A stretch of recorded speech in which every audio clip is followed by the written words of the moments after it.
Yes, we're back. We're back.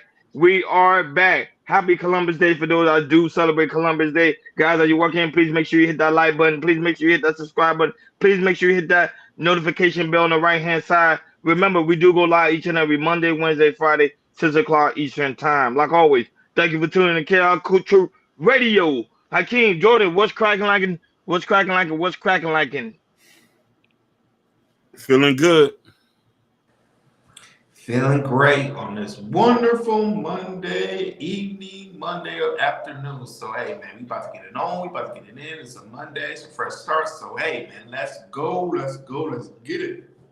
Now, but shout out to those watching us on Facebook, Instagram, Kick, Twitch, Twitter, Rumble. Need to say less, pretty tune, TikTok. We on our way. Thank you guys for always tuning in, guys. Make sure you follow. It's so very important that you guys follow us so you never miss a live stream when we go live. And I have a shout out to the lovely Mimi, the first one in the building. We really do greatly appreciate you, sweetheart. Go ahead, Hakeem. Pretty brown, driving me wow. That being said, for those that we had a lot of football going on, but Jordan, this one right here is too close to home. Go right ahead, baby. Well, Sports. NFL football was on, had a lot of great games, but there was one particular game that I know there's some people that are gonna be watching this that are Cowboys fans, but oh my God, this game was like the prime time because it came on around the prime time to most viewers around the state, around the country, and we're gonna talk about the Dallas Cowboys. So the Dallas Cowboys have not been looking good this year. How they played against the New Orleans Saints. They when it comes to rushing, a lot of teams have to rush on them. New Orleans Saints ran on them a month ago. And then Baltimore ran on them, and Detroit Lions ran on them too. And a lot of people think that Dallas is really a playoff team, go to the playoffs. But how they looking right now, and in a division, they may not make the playoffs. And Jerry Jones was very surprised himself. Was very surprised on how they lost, and he think he has a playoff team. But if you look at the team, they don't look really really good. Shout out first before I go to the clip. Shout out to the mama of the Tasa Vincent. We love you, sister. Thank you for coming. Do what you do. But yeah, can you play the clip of Jerry Jones talk about his loss to the Cowboys, and after that we'll chop it up.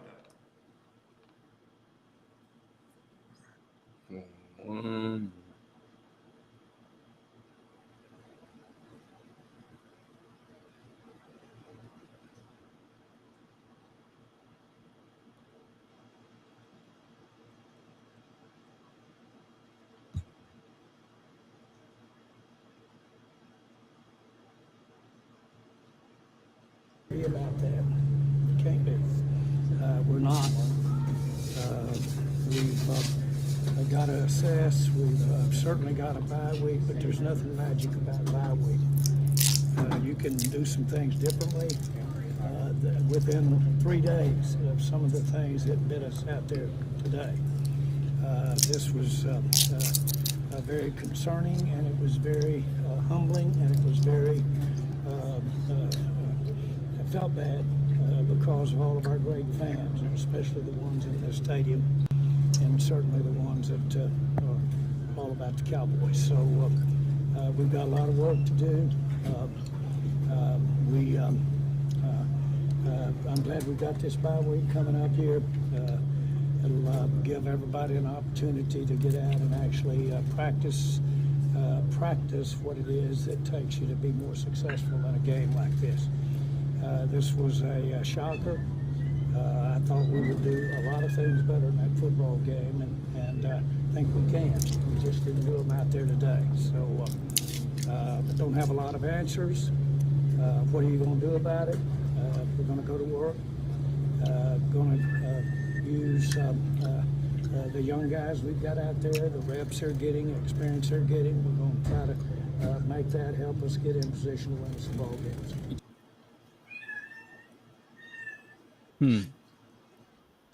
So yeah, they do have a bye week coming up, and after that they play Ronnie's 49ers after that week.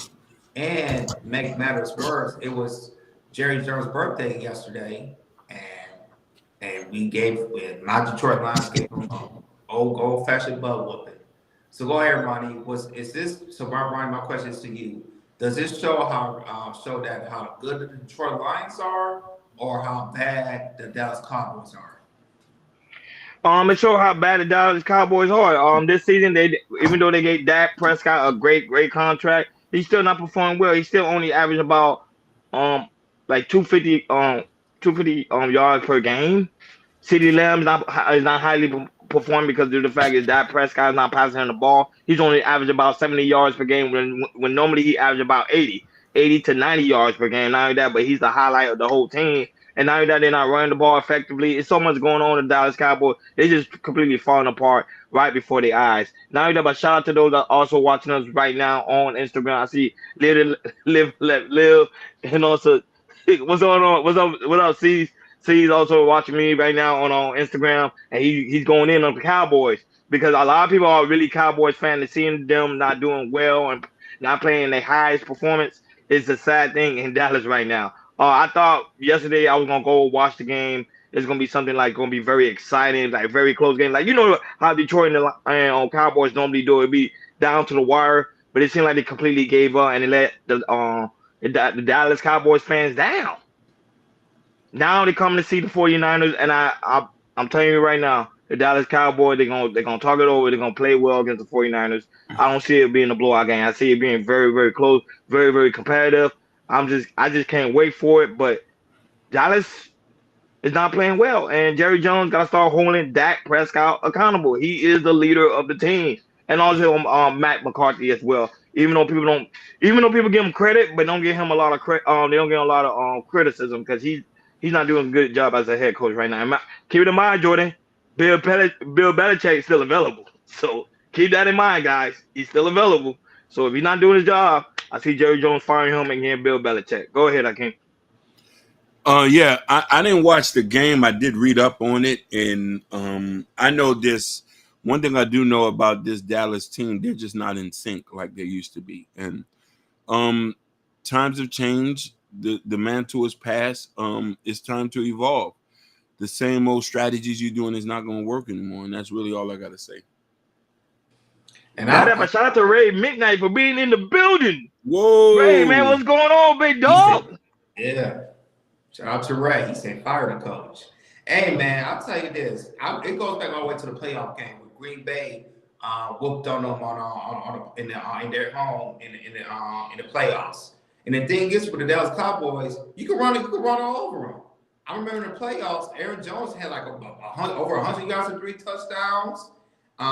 Look at New Orleans Saints. Alvin Kamara, he had like 4 or 5 touchdowns against them. When they played Baltimore, Derrick Henry rolled all over him, and the Detroit Lions did the same thing. And the thing is, like, all their losses are at home, and then all their wins are away. So I don't think that the Dallas team is really good because they can't stop the run. And to me, it's more of how bad Dallas looked. I understand. For me, as a Detroit Lions fan, I know how great we look. You know, like I said, we are a team that's gritty, that run the football, and then once you run the football, Jared Goff's gonna go play action. We're gonna throw it to Amon-Ra St. Brown, Sam Laporta, or Jameson Williams, when they all score touchdowns. They scored 5 total touchdowns against the Dallas Cowboys, and it got so bad that the offensive coordinator of the Detroit Lions was getting the offensive line involved, and they were trying to pass the ball to the offensive lineman to score a touchdown. So that just shows you how Detroit Lions was trying to embarrass Dallas Cowboys, because remember last year when the Dallas and Detroit Lions played, it was nailed to the wire, and then there was one play when the Detroit Lions tried to go touchdown with the offensive lineman. But the thing is that they said that the offensive lineman did not report and that he was ineligible, and that was a flag. So that cost Detroit Lions the game. And I feel like from last year, Detroit Lions took that and said, hey, when you come back to Dallas, we're going to put them on them. And that's what Detroit Lions did. And, and this was one of the worst losses the Cowboys have ever faced when it comes to how much points they scored. Detroit Lions scored. This was the most embarrassing loss that in Cowboys history since Jerry Jones owned the team. So yeah, man. I mean, and in the division, it's gonna be tough because Washington Commanders in the NFC East, they lead the division with a rookie quarterback right now. So right now, I feel like Dallas right now gonna make the playoffs. I don't think they are, but Ronnie's right. You know, when it comes to when they play San Francisco 49ers, they can't come back. They do have people that are hurt. Michael Parsons, he's hurt. Marcus Lawrence, he's hurt. But when it comes to Dallas, people think they're a playoff team. They're not a playoff team because every time they go to the playoffs, they always lose. And the thing is, it's been almost 30 years since the Dallas Cowboys have went to the NFC Championship game. So that's going to tell you how Dallas are with the playoffs. So, yeah, man, to me, I really believe they do need a head coach. But when it comes to Jerry Jones, I don't know who's going to hire Bill Belichick because he's the type of person that he don't want a big name type coach. He wants a coach like a Mark McCarthy. So because Jerry Jones thinks, he want to win the Super Bowl, so he want to be the mastermind. He wants to be talked about. And the thing is, to me, it's like I think Jerry Jones should lower his ego and get a coach like Bill Belichick or another high-end coach and let the coach do his job. With the coach of Jerry Jones, he want to do that. He always want to get his finger into it. That's why you see almost every week when they win and lose, he's always the first one talking. You see him talking more than the head coach do. So that's just telling how Jerry Jones is. So other than that, we're gonna see what they got a bye week coming up, and after that play 49ers, and we'll see how that goes with Dallas play the 49ers. Yeah, pretty soon, yeah, we play 49ers. But this coming Sunday, we playing the Chiefs. Another Super Bowl rematch again. So I'm gonna be definitely looking at that game. Even I'm definitely gonna be looking at that game. But shout out to a new subscriber. We got a new subscriber go by the name of Bar. What Conman? Conman, that's how you say his name. 101. Shout out to him being a new subscriber. We'll talk. He said, Steve and the Captain are not doing nothing for us. We'll talk about that during the hour. Stay tuned. The first hour of the show, we're gonna talk about that. And now that beside the clue on Instagram, he's saying no D line for the Dallas Cowboys. John wanted yes man. He would never hire a BB, which is true. He would never have a Bill Belichick. I was just saying that as a suggestion because he is available, and I think the 49ers going to wipe the field with the Cowboys. No, I think it's going to be a close game because the Cowboys are going to regroup. They're going to bounce back. I'm not saying they're going to win the game, but that whooping they got from Detroit really opened up their eyes because hey, you guys got to get it together. So let's see. That's after we play the Chiefs. So let's see what happened with that, and that's going to be a really another prime time game. Jordan, you already know what time it is. Money. What's going on with the money? I ain't talking about Dak Prescott money. What's going on with the money? And shout out to Mr. Muhammad that's also in the building. And that Prescott got a boatload of money. But let's get to the finances. Let's talk about the Generation Z. So there's been an uptick on Generation Z's of 39% are interested in owning small businesses, according to a report. So instead of a lot of these Generation Zs, want to have a career, go to college or get a career, work for a career for 25, 35 years, we're seeing that Generation Zs are more interested on owning their own business, a small business and everything, which is, could be pretty good news. But other than that, Hakeem, we got the clip from Yahoo Finances that we always go to. So go ahead, Hakeem, play the clip. And after that, we're chopping up.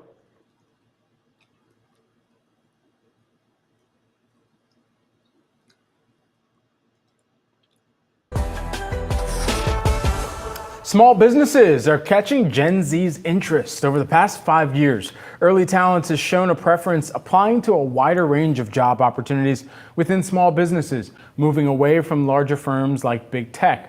According to a new survey from job listing platform Handshake, 39% of full-time job applications were submitted to small businesses in the last year. Here to weigh in on the latest job trends and labor market is Christine Cruz-Vergara, who is Handshake's Chief Education Strategy Officer. Great to have you here with us. So first, why do you think that this is catching some appeal among Gen Z?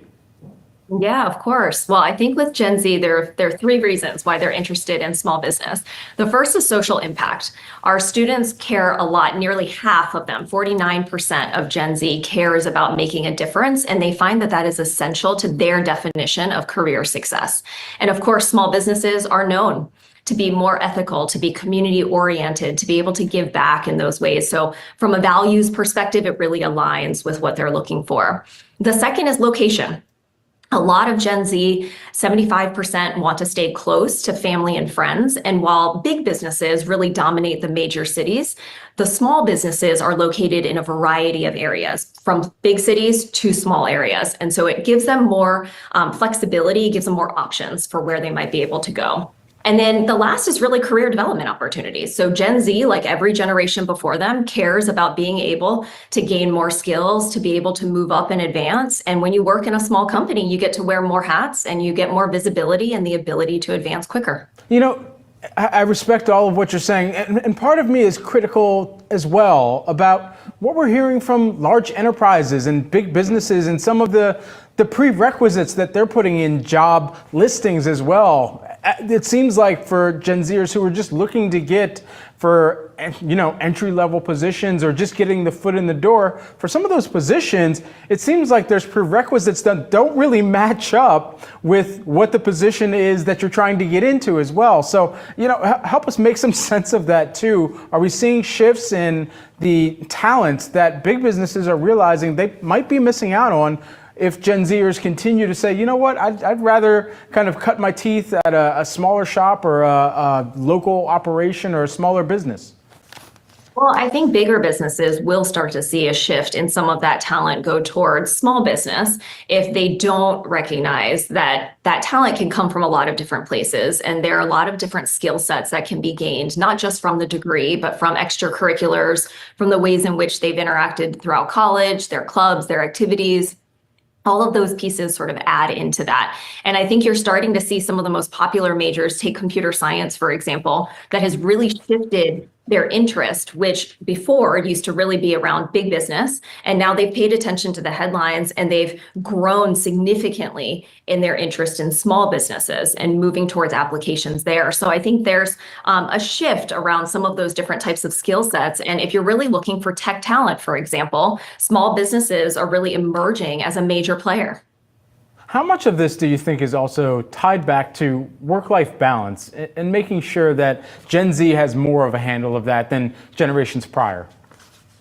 That is really a big topic of conversation for a lot of Gen Z. They care about work-life balance and they don't believe that they need to work 3-4 decades before they're able to establish the type of lifestyle that they are interested in. And so I think with a small business, sometimes in maybe a mid-sized city or a smaller city, they're able to establish the type of lifestyle. They can have the cost of living that they're looking for, and they can more quickly establish themselves and settle down. So I think 100% the work-life balance conversation is very much a topic of consideration that is also leading small businesses to really appear to be a very strong contender. From what you've noticed, what is your assessment of how Gen Z is thinking about artificial intelligence and kind of working with artificial intelligence or AI and new technologies as an aid to productivity even? Yeah, well, so what we've seen in some of our most recent reports is that the majority of Gen Z has certainly been exposed to and have used personally some form of generative AI. However, what really stood out to me is that over 70% of our students believe that there needs to be higher regulation, greater regulation on the use of AI. And so I think this is actually a generation that we're going to see lead the way around deciding and defining what those guardrails perhaps should look like. And I think that's an exciting prospect for a lot of employers to be able to bring this generation in and have them help define what those ethics and standards should look like.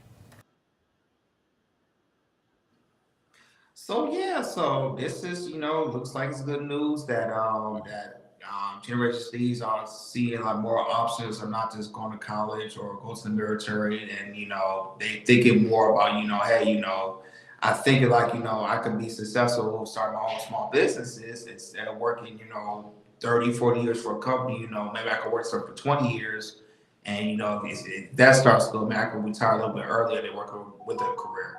So go ahead, Hakeem, man. What's your take about how there are a lot of Generation Z's are thinking about started to or wants to open up a small business? Oh, before you go, shout out to Jodo Herdo with a $5 super chat. He said, "Peace and blessings, my brothers. Today we are celebrating our 18th wedding anniversary. All Real praises love due is to still God. here. Yeah, Real love. Hey, congratulations. man. That's a I'm big Hey, one. talking about 18 that years. real Some love. people can't even. Some people don't even make it to Someone to 10 make years. you 18 smile. years. Real love. That's not real love, brother. Congratulations on that. Congratulations, Queen Miss Joe Hurdham.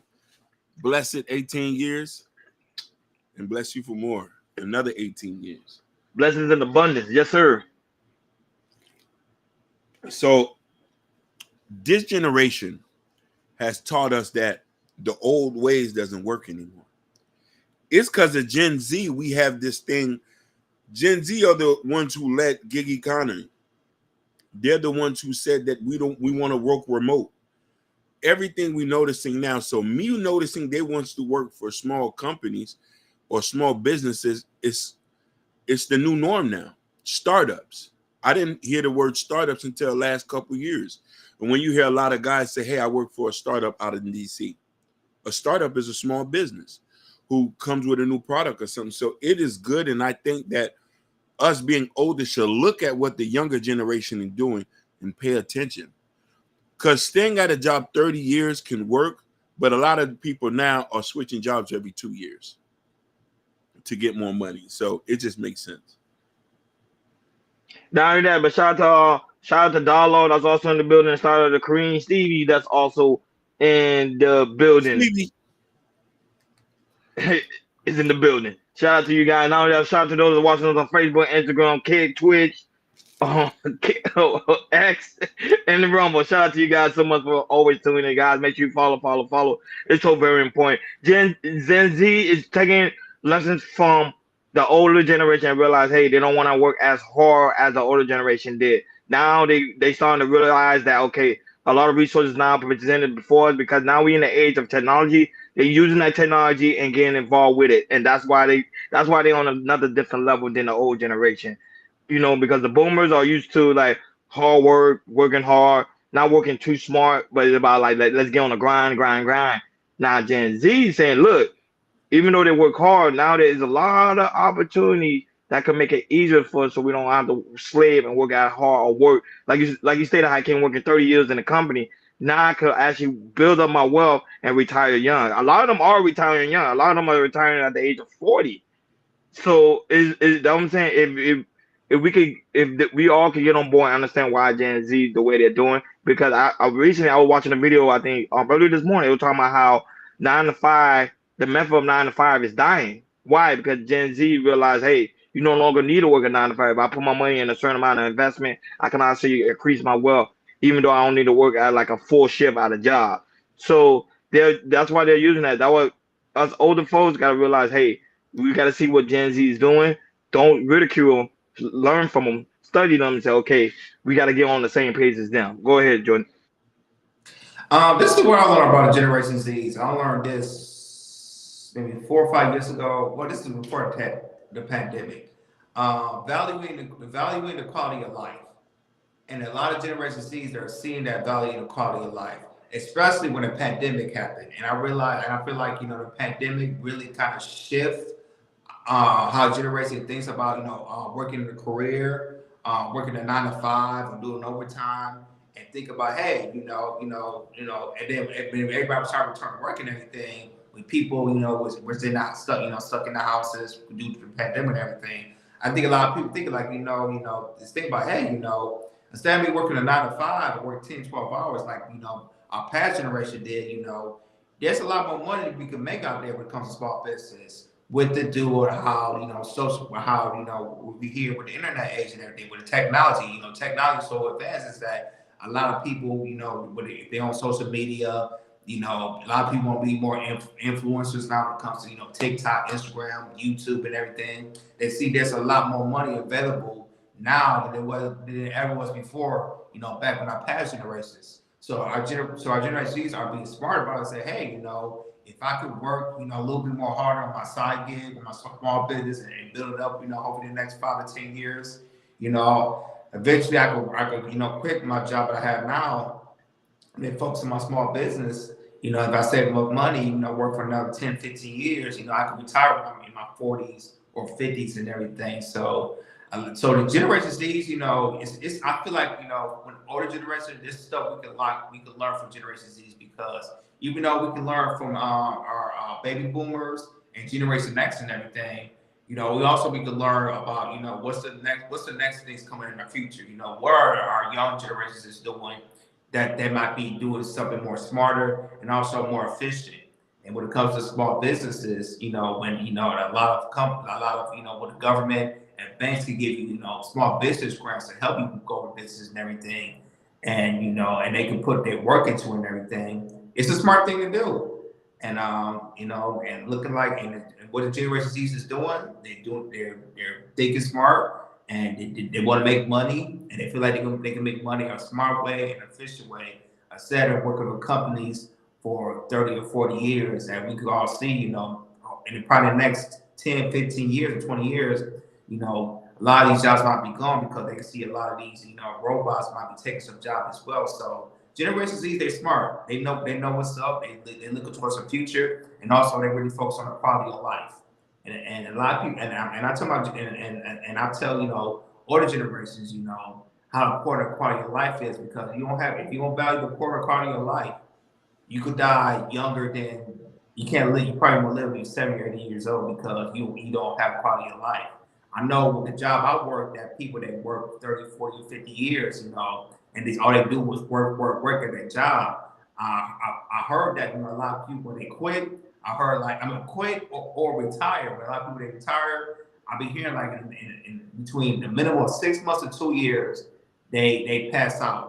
And it's scary for some of my the workers that have been working there for 30, 40 years. Some they want to stay there for a long time, but they see that as once they retire, don't have nothing to do, or not have a small business, they die out. So I think it's important to value quality of life. If you do work a 9 to 5, make sure you take your vacation. If you got sick pay, make sure you take sick pay. But also, if you want to start small businesses, the government and also banks will help you give you loans and grants so you can start your own business. You can work on that, and then hopefully next 5 to 10 years you'll be profitable and you have money, for yourself, and you don't have to worry about working a 9 to 5. Now that Hakeem, you can read some of the comments people are writing about Gen Z. I can do the same thing on Instagram. Right there.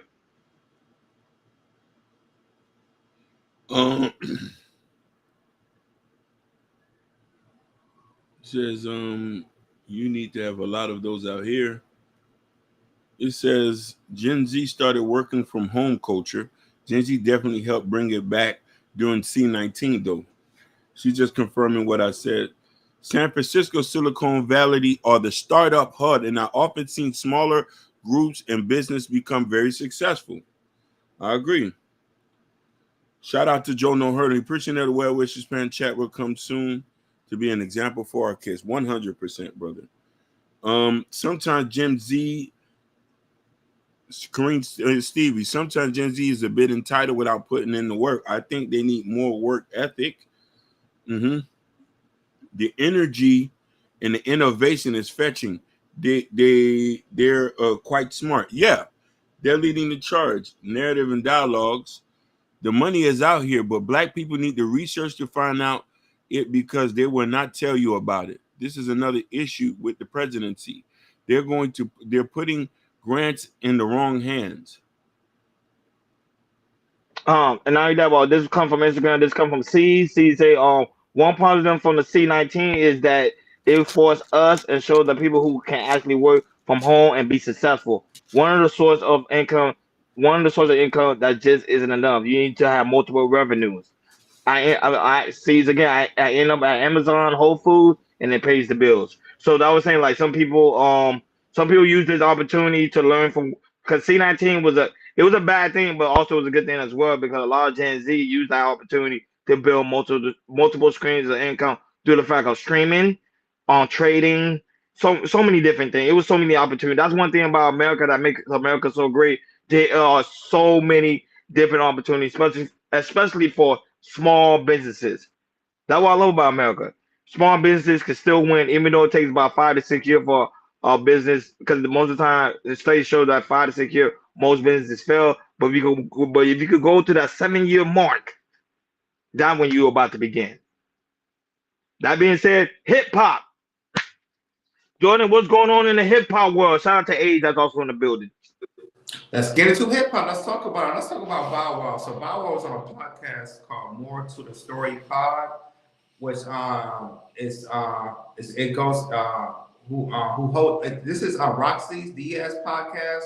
A lot of people don't know. I don't know. A lot of people remember she was host of 106 in Park, and so she had Bow Wow on her podcast, and she talked about how Bow Wow talks about Diddy since the Diddy's conversation happened. The party scenes has been dead, especially with Diddy because Diddy he was the life of the party, and he was saying ever since Diddy had the controversy, the party scenes has been dead when it comes to the after parties, when it comes to award shows like the Grammys, the BET Awards, the Soul Train Awards. It hasn't been, the party scene hasn't been live since before Diddy has been locked up with the controversy. But don't take my word for it. Go ahead and play the clip what Bow Wow was talking about, and after that, we'll chop it up.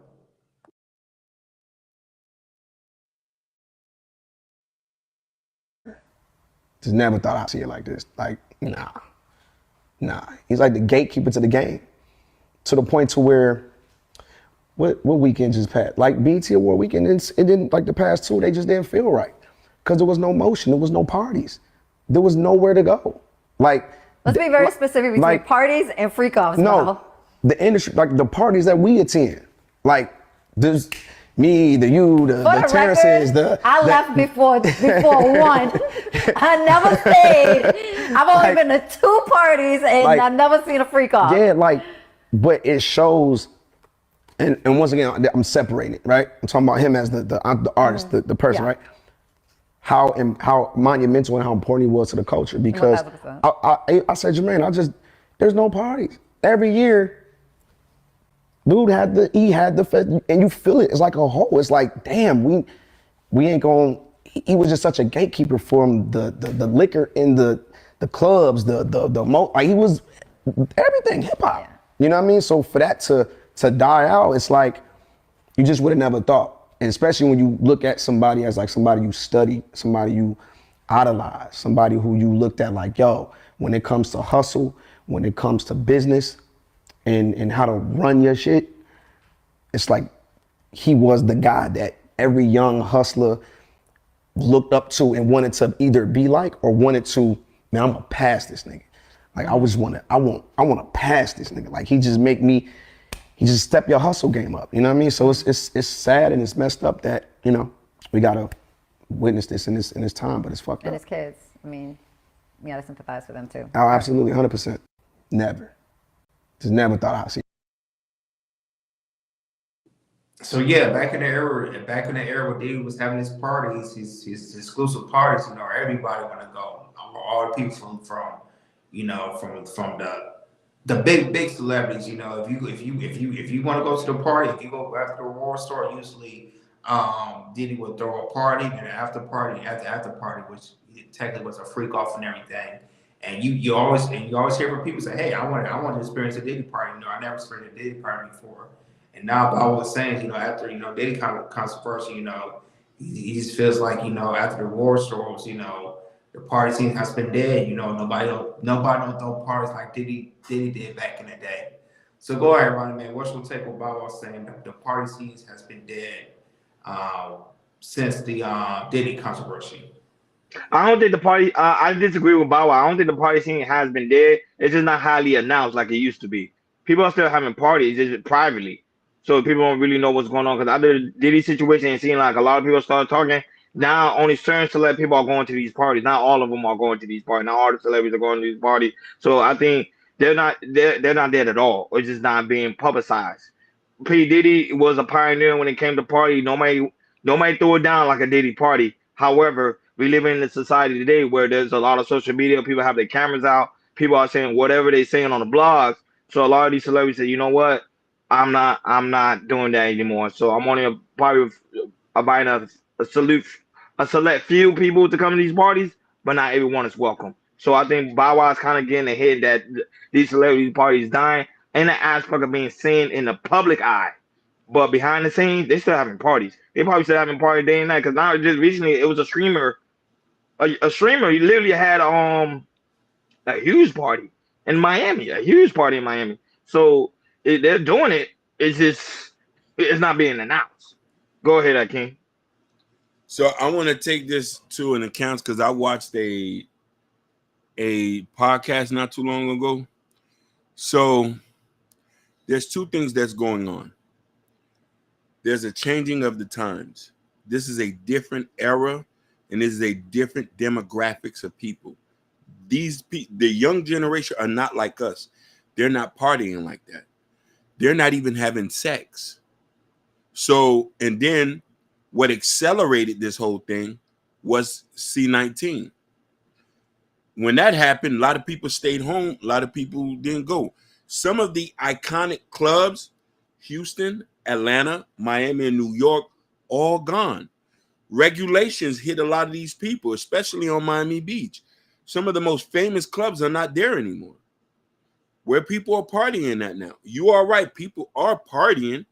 It's just not like how it was in our era, the early 2000s, the 2010s, where the party music and stuff like that.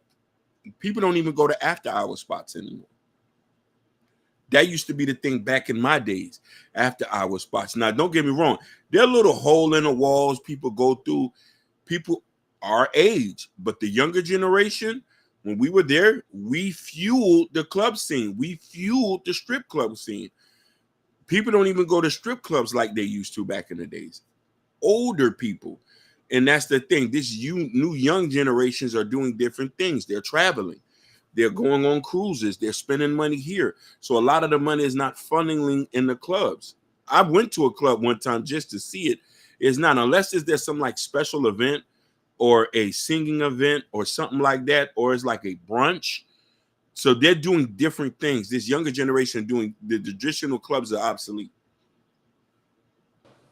So I agree. So I agree with you a little bit about Mm. how people are traveling to go to parties and everything. I feel like with social media, it kind of changed the game up because usually people they want to go to Vegas to party, go to Miami to party, Atlanta to party, New York to party. Those or a little bit here in LA to party as well. I just feel like with Instagram, people are they want to go internationally to party. Like Dubai, Abu Dhabi, or go to South America, like Rio to party, or or go to the Caribbean or to party as well. So I feel like and also when it comes to music festivals, they have at the party as well. So I necessarily disagree with what Bow Wow saying. Nobody's partying. People are still partying like that. It's just like maybe Bow Wow feels like how exclusive Diddy Party was and how he used to promote it and everything. Maybe he felt like like people can't promote like people can't promote or have an exclusive like Diddy does his parties. But the thing is, like Diddy, he did it his own way. There's only one Diddy who could be exclusive or can make his party so very cool that everybody want to go and everything. So I feel like there might be. I feel like in the next generation or somebody next year or so that that who I don't know who could be. It could be an entertainer. It could be from a basketball player or movie star, musician that who could also bring a very exclusive type of wow. This part is really, really cool. How he promotes it. How people how he can bring in very very big celebrities and everything. So I feel like if there's somebody in the next generation or maybe a year or two who gonna have maybe a similar parties like that because before there was like a Diddy party, it was a Playboy Mansion, Playboy Mansion. Everybody would go to Playboy Mansion parties and everything. So I feel like there might be someone or some company that would be like, hey, this is the next Diddy or this is the next Playboy Mansion. Not the Playboy Mansion, but Hugh Hefner type of person that hey, this is a type of person that his party is very very exclusive.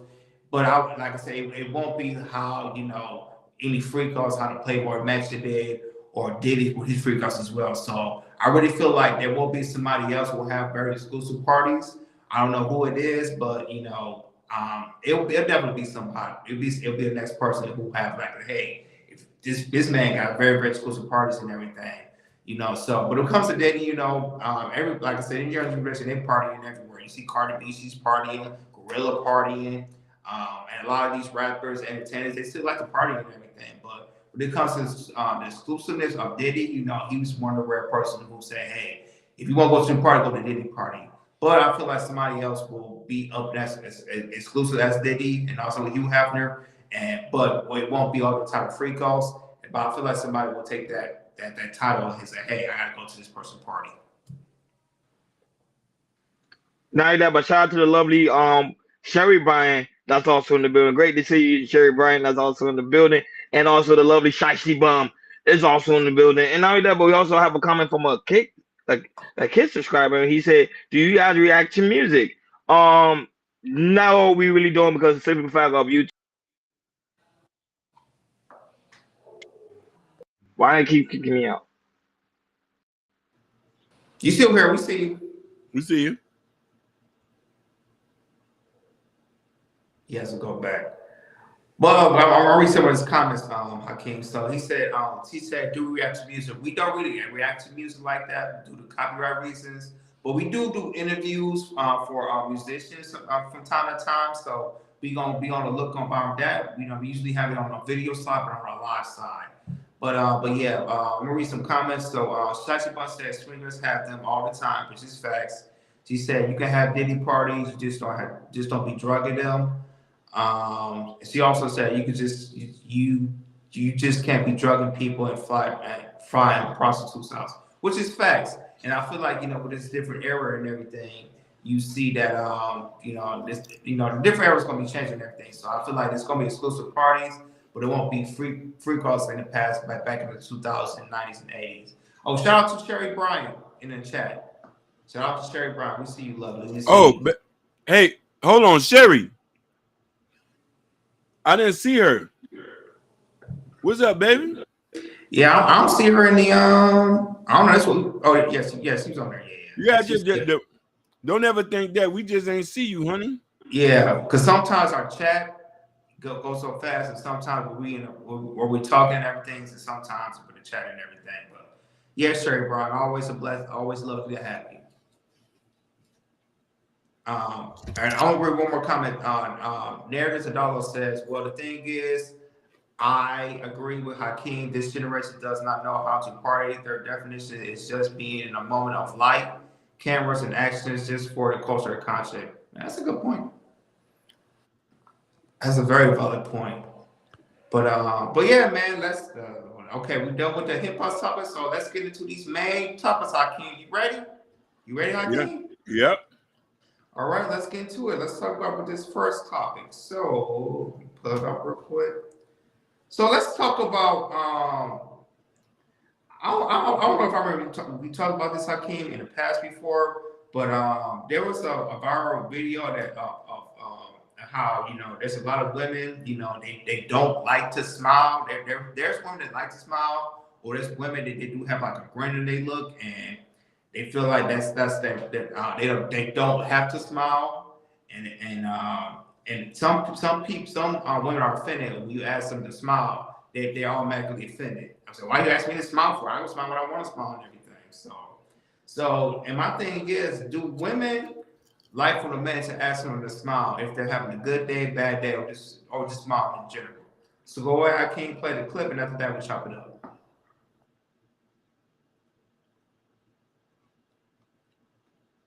Why women are offended when men tell them to smile. It's a form of harassment. Oh. I have a very resting bitch face. Mm-hmm. Like if you're gonna see me anywhere, I'm 9 times out of 10 gonna be minding my business. Yeah. I look serious as hell when I'm not smiling. Yeah. That doesn't mean anything is wrong with me. I'm literally just chilling. I don't feel like it's a normal thing to walk around smiling all day, right? That looks kind of funny. And it's always the men. Smile, beautiful. Damn, you look so mad. Yeah. I think that's the issue I have with it. You're asking me to do an action Yeah. that what? You don't want to do. Just It's not that I don't want to do it. It's just kind of like, for what? Like, give me a reason to smile. So when you were talking, right, you brought up that I have a resting bitch face, right? Absolutely. So of course, if we get down to the root of why men are asking you to smile, and I'm not saying that you're wrong, right? It will stem from the resting bitch face. So why do women take so much pride in having that disposition? I don't feel like we take pride in it. I just feel like it's just a natural. I hear a lot of women gloat about, I got a resting bitch face. I wouldn't say I gloat about it. I just think that it's just something that I have. I get that all the time, especially for me. I get that all the time. I'd rather say you fine as fuck. Yeah, yeah. I'd rather just not even know. See, when you say that, then you, I'm like, oh, thank you. You're Then gonna get a smile. Yeah, You're going to get a smile when you say naturally that yeah. way. It sounds like when you're saying, oh, you fine, you pretty. It's like, oh, thank you. It's a compliment versus saying, why would you smile? It's like, that's so, you know what I'm saying? It's a compliment versus a command. Tell me why women are offended when men tell them to smile. It's a form of harassment. I have a very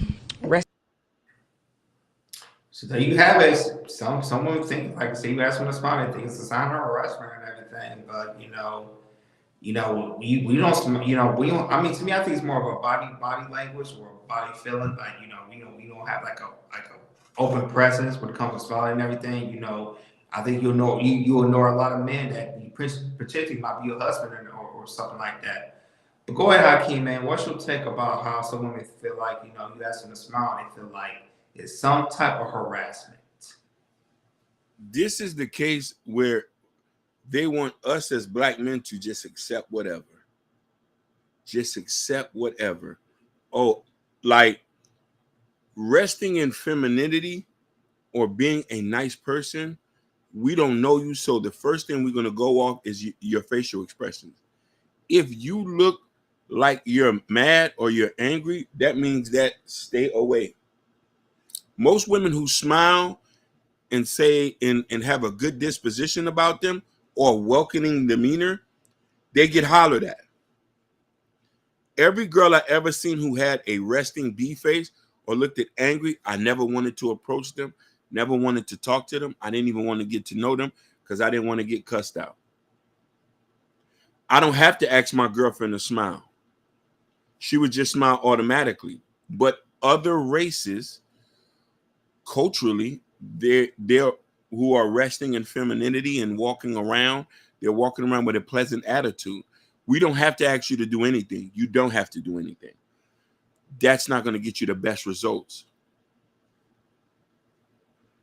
No, but she's coming from the aspect of when the guy is trying to holler at him. That's why they won't smile. Like even Sashi Bum said in the chat, like most of the guys get the wrong disposition when a woman smiles. They think, oh, the woman wants you to holler at him. Not necessarily. That's not always the case. Sometimes a woman, even though she's smiling, she don't want a man to holler at them. So girls, what they do, not girls, but women, what they do now is they just don't smile because they don't want to be bothered. Because as soon as guys see a woman smile, they think, oh, the girl like me. But that's not always the truth. The woman just smiling because she just want to smile. I think as a man, we can't tell women.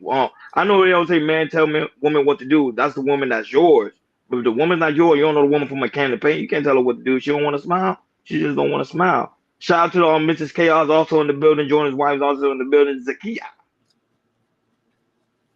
is in the building. No, but Lovely Watts in the chat. So that's how it is, man. You can't really take.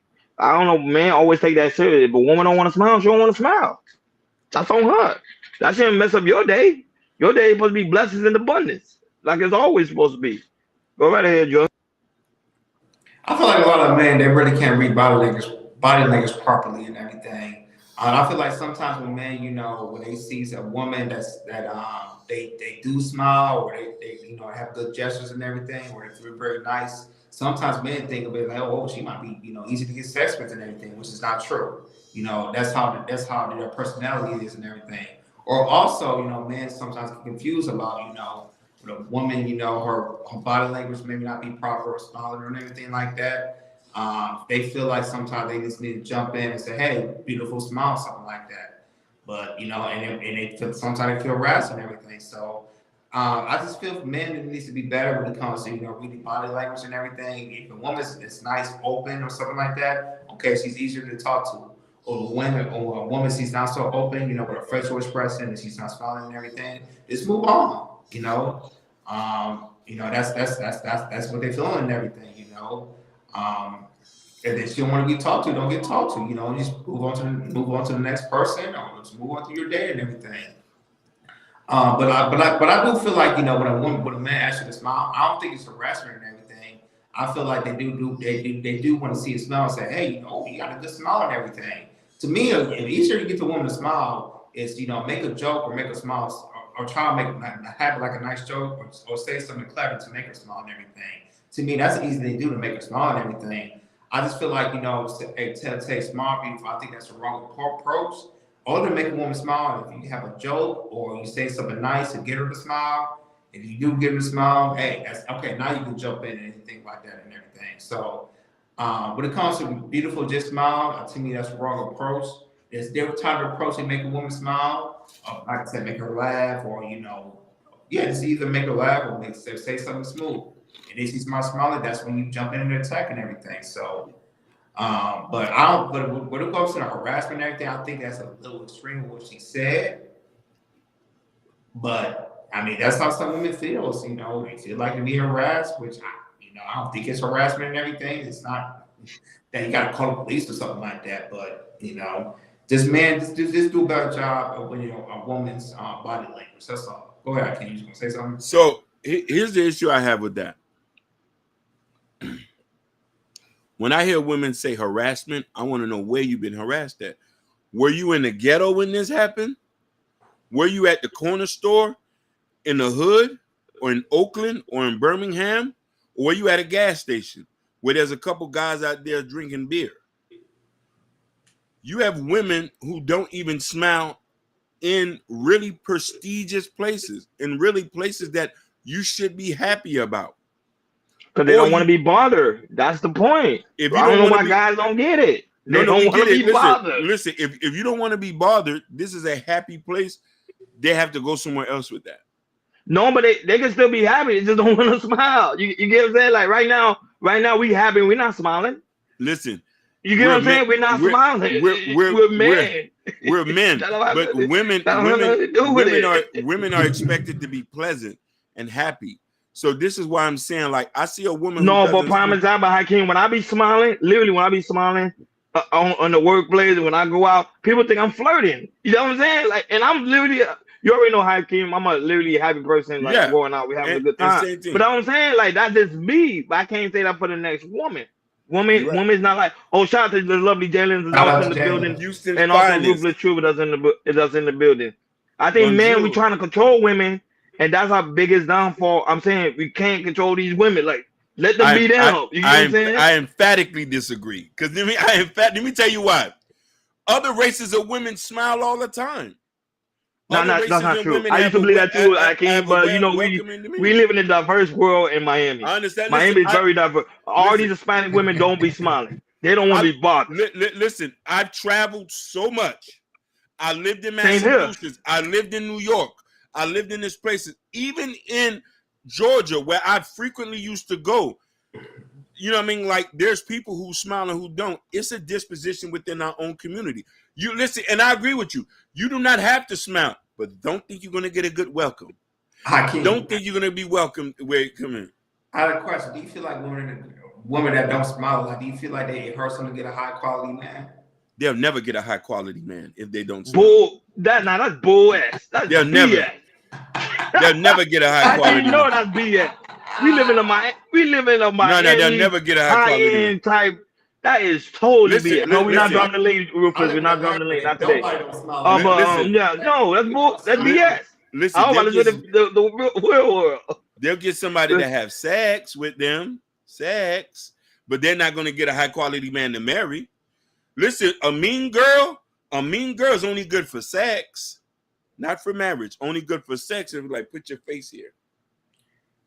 Natasha said, I guess seeing Caucasian, Asian, Latina women randomly walking on their own like all over the place. Y'all gonna think she's crazy. That's what I'm trying to tell you. No, I've been to LA. I've been in New York. I've been in Atlanta. I live in Miami. I can't actually list. I'm going pretty soon be in Texas.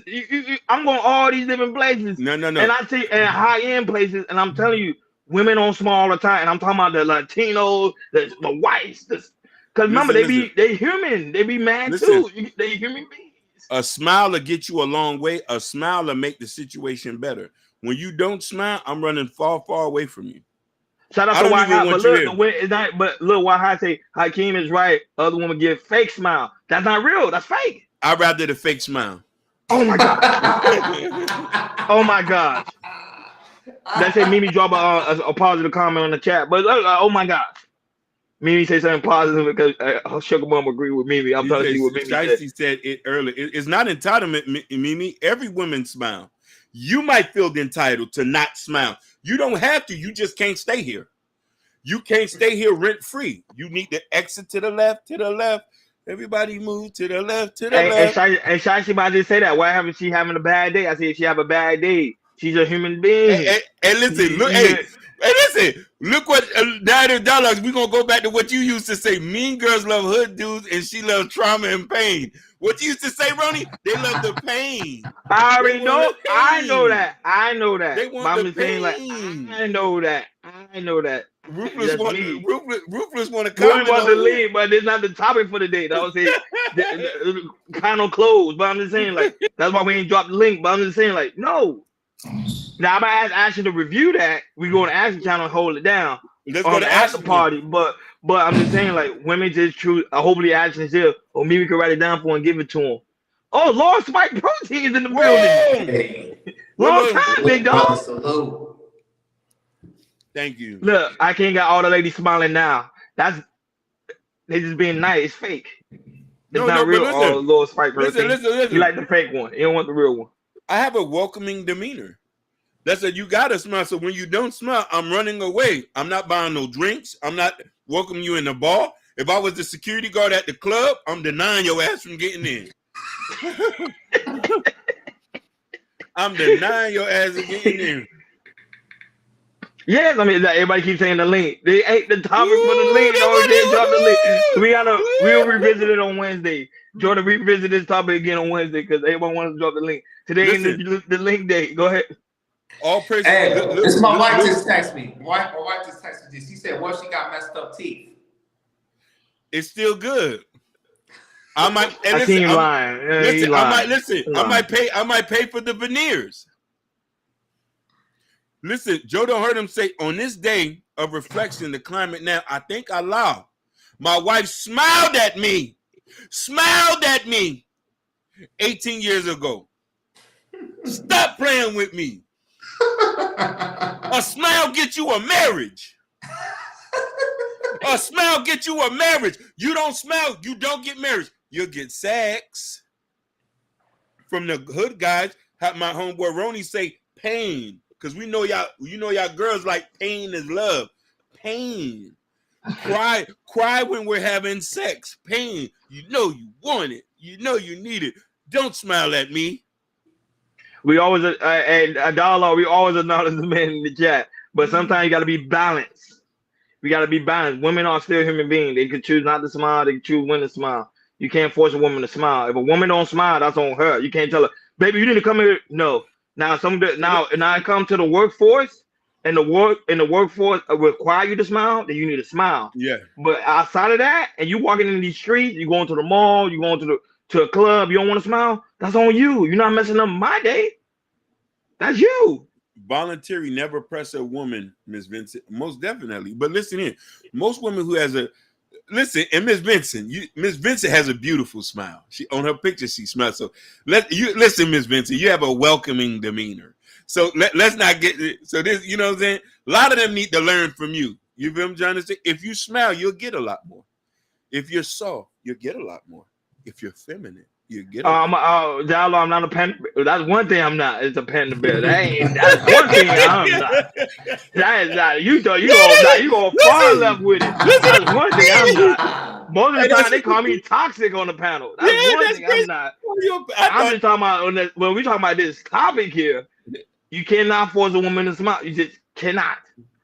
Now, if a woman not smiling and you don't like a smiling woman, if you talking to that woman, say, hey, baby, I think you need to smile more. If she say, hey, I don't want to smile, that's on her. You leave that woman. Shiesty, Kafui's not Hey, rim brother, we're in the outer rim. We're not a rim, bro. We're in the outer rim. He can't.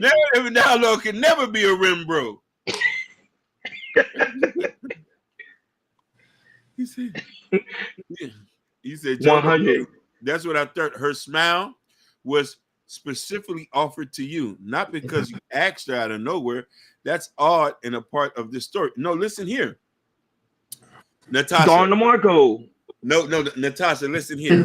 When you have a good disposition, Natasha, and you a woman that are nice and sweet, most men are not going to mess with you. So Joe don't hurt him. His wife had already had a good disposition. He was just lucky enough to graciously see that smile. And thank Allah they came together for 18 years. I'll say this. Okay, I'm on Ronnie's on case where a lot of people don't smile. But when it comes to body languages, there's women that don't smile, but have an open presence to them. It's like, oh my, like you pass them, the energy's nice. Like, yo, even though she's not smiling, let me see how I can talk to her, see what's up and everything. And eventually I can probably get her to smile. How about that? Not that, but Hakeem, what about when Stephanie Walker was on the panel and I smiled? What she said? Bernie, your smile is dangerous. You see what she said? Because you can smile and then you can be like the most nasty person Stephanie in the world. Watkins doesn't smile. She do smile. Yeah, she definitely do smile. I never see her smile. Look, even Jordan shaking his head. She smiles. Maybe she ain't smiling at you. You see, then to the left. All the girls who don't smile go to the left. Hey, Dialogue say, Ronnie, just face it. Shout out and big up the worst of women. No, I do not. Because, well, hell, y'all might get mad at me. Sexy Red, she smiles. And people think she's the worst of women. She be smiling most of the time. Yeah, she does. She smiles a lot. Yeah, so now in Dialogue, is she your worst woman? Because she smiles a lot. She smiles a lot. A lot. But then people say she's a skeezer. She go out there and she sleep with every man. Look, I like feminine women. I do too. I like nice women. I like women with good disposition, good demeanor about them, poise, meekness. If you're aggressive and you're mean, that's not going to work here. I'm here for love. Love, not hate. Hey, Hakeem, when it comes to somebody aggressive to me, it's like I have I feel like I'm a repellent for women like that. Yeah. If you aggressive and mean like that, you just walk past me. Listen, you got a good disposition, so you can't deal with no aggressiveness. Just same thing me. Why would we deal with a woman who doesn't smile? I wouldn't talk to nobody like that. I wouldn't even allow none of y'all to. I wouldn't even allow none. Bingo. I would say you wouldn't deal with it, but there's other men that do deal with it. That's what I'm saying. Listen, they dealing with it because they either a beta male or they want somebody to take over. No, they dealing with it. They dealing with it they dealing with it because they want to smash. Right. They just want to smash like they did, and that's it.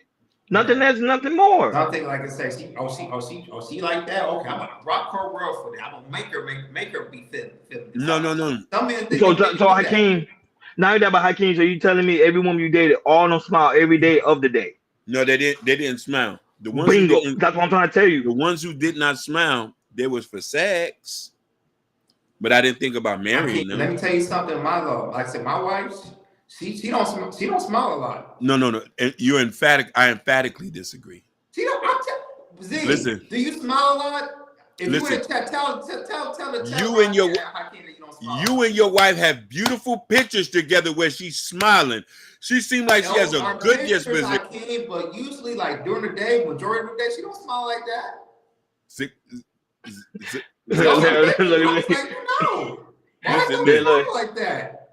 Listen. I've seen pictures when you and her are out and about dressing in your finest garment and there's a beautiful smile on her. I disagree with what you're saying. Now, her homegirl, even when her homegirl's dress is nice, she's not smiling. And I'm wondering, Lord Jesus, what's going on here? Because Stephanie's pretty. But the fact that she doesn't smile and I can feel that she's angry about something today, I would never get on one knee and propose. Just because she doesn't smile. I'm See, not look, the I'm not the panda bear. I'm not see, doing look, the panda bear. I'm like dialogue going to get. He going to get everybody but Hakeem. Everybody but Hakeem. Shout out to Shay that's also in the building over there on the Instagram world. Hey Shay, what's going on? Just a little information, Natasha. I was the person to call her Z when I first met her. Before we went out, I called her Z because the key I couldn't get it right, so I said, no, I'm gonna call you Z. I've been with that ever since. Hey, there's somebody on Instagram on my send say he says, as a man, we lost our identity. Men used to sweet talk. We lost the charismatic. On a woman, we lost romance. We lost being smooth. What's going on? We're like 10,000 points down. Okay. I can answer that for you, sir. It has to do with the women. They don't want us to do that anymore. Netflix and chill. Women are not the leaders. Men are. No. We are the leaders. Listen. We are the patriarchy, Hakeem. We are the leaders. We're not supposed to follow the women. What are you talking about? If a woman tell me every time I come, they say, put your wallet on the table. You can say no. You're supposed to say no. Put your wallet on the table. What I'm supposed to do? What I'm supposed to do? Dialogue don't understand. You want women on your side. You don't want women to get. You want women on your side. My whole life, I've been asked to put my wallet on the table. And then they say, hey, that's nothing to be happy about. And Zakiya say cap. No, Zakiya, it's true. Listen, my wife says cap. They say put your wallet. They say put your wallet on the table. Do you got an Amex card? Listen, I do smile a lot. Thank you, flawless fatality. But that's her. You talking about majority of the women. We talking about the majority of the women do not. And they have the right to not smile. No, they don't have the right. Choice. They don't have the right to do that. They don't have to. Because you want to know, they don't have to. Because listen, me being in your culture, I have a right to check and say, hey, why are you not smiling? It's a wonderful day. You're going to make it rain. Smile. If not, I'm not going to let you in here. See, Joy, look, I admire you. I'm smiling right now. I can't read too. Half of the women in the chat said Rody toxic as hell. And listen, I'll tell you a little secret. You know what I'm saying? Listen, I'll tell you a secret. You know, when I was the manager at certain places and girls used to come up and used to be the mean faces, I wouldn't sell them anything. I say, yeah, you can leave. You can leave. You hear what my wife says? He said, don't do Stephanie like that. She do smile. And she does smile. Z, I haven't seen her smile. Every time I've never seen her smile before. I've seen her angry. And I'm saying she's a beautiful person, but she doesn't smile. So how can somebody propose? It was dudes in the back chat ready to propose to her, but they was wondering if she was going to beat them up. What are you talking about? Huh? Who you talking about? The dude in the background? No, there was a lot of guys who would hit the show up and ask me about her. And I say that I don't think you can handle a woman like that. Which woman are you talking about? Stephanie. Yeah, it was. I'm laughing. It was some dude. It was some dudes that said, "Yeah, like is she?" I know. There's some dudes that like Stephanie. Yeah. And I told Stephanie there's some dudes that like Stephanie. Heavy. Yeah. You know what I mean? I'm not going to recommend my brothers to go talk to somebody who might not smile. She's nice. Wait, stop the show. Shaji Bond, another super chat? Really appreciate that. No, listen, now she said the sisterhood. Hold on. She said, Shiesty Bum, we got to stop the show now. Shiesty Bum said the sisterhood would never go against Ronnie like it's attacking. And take it down.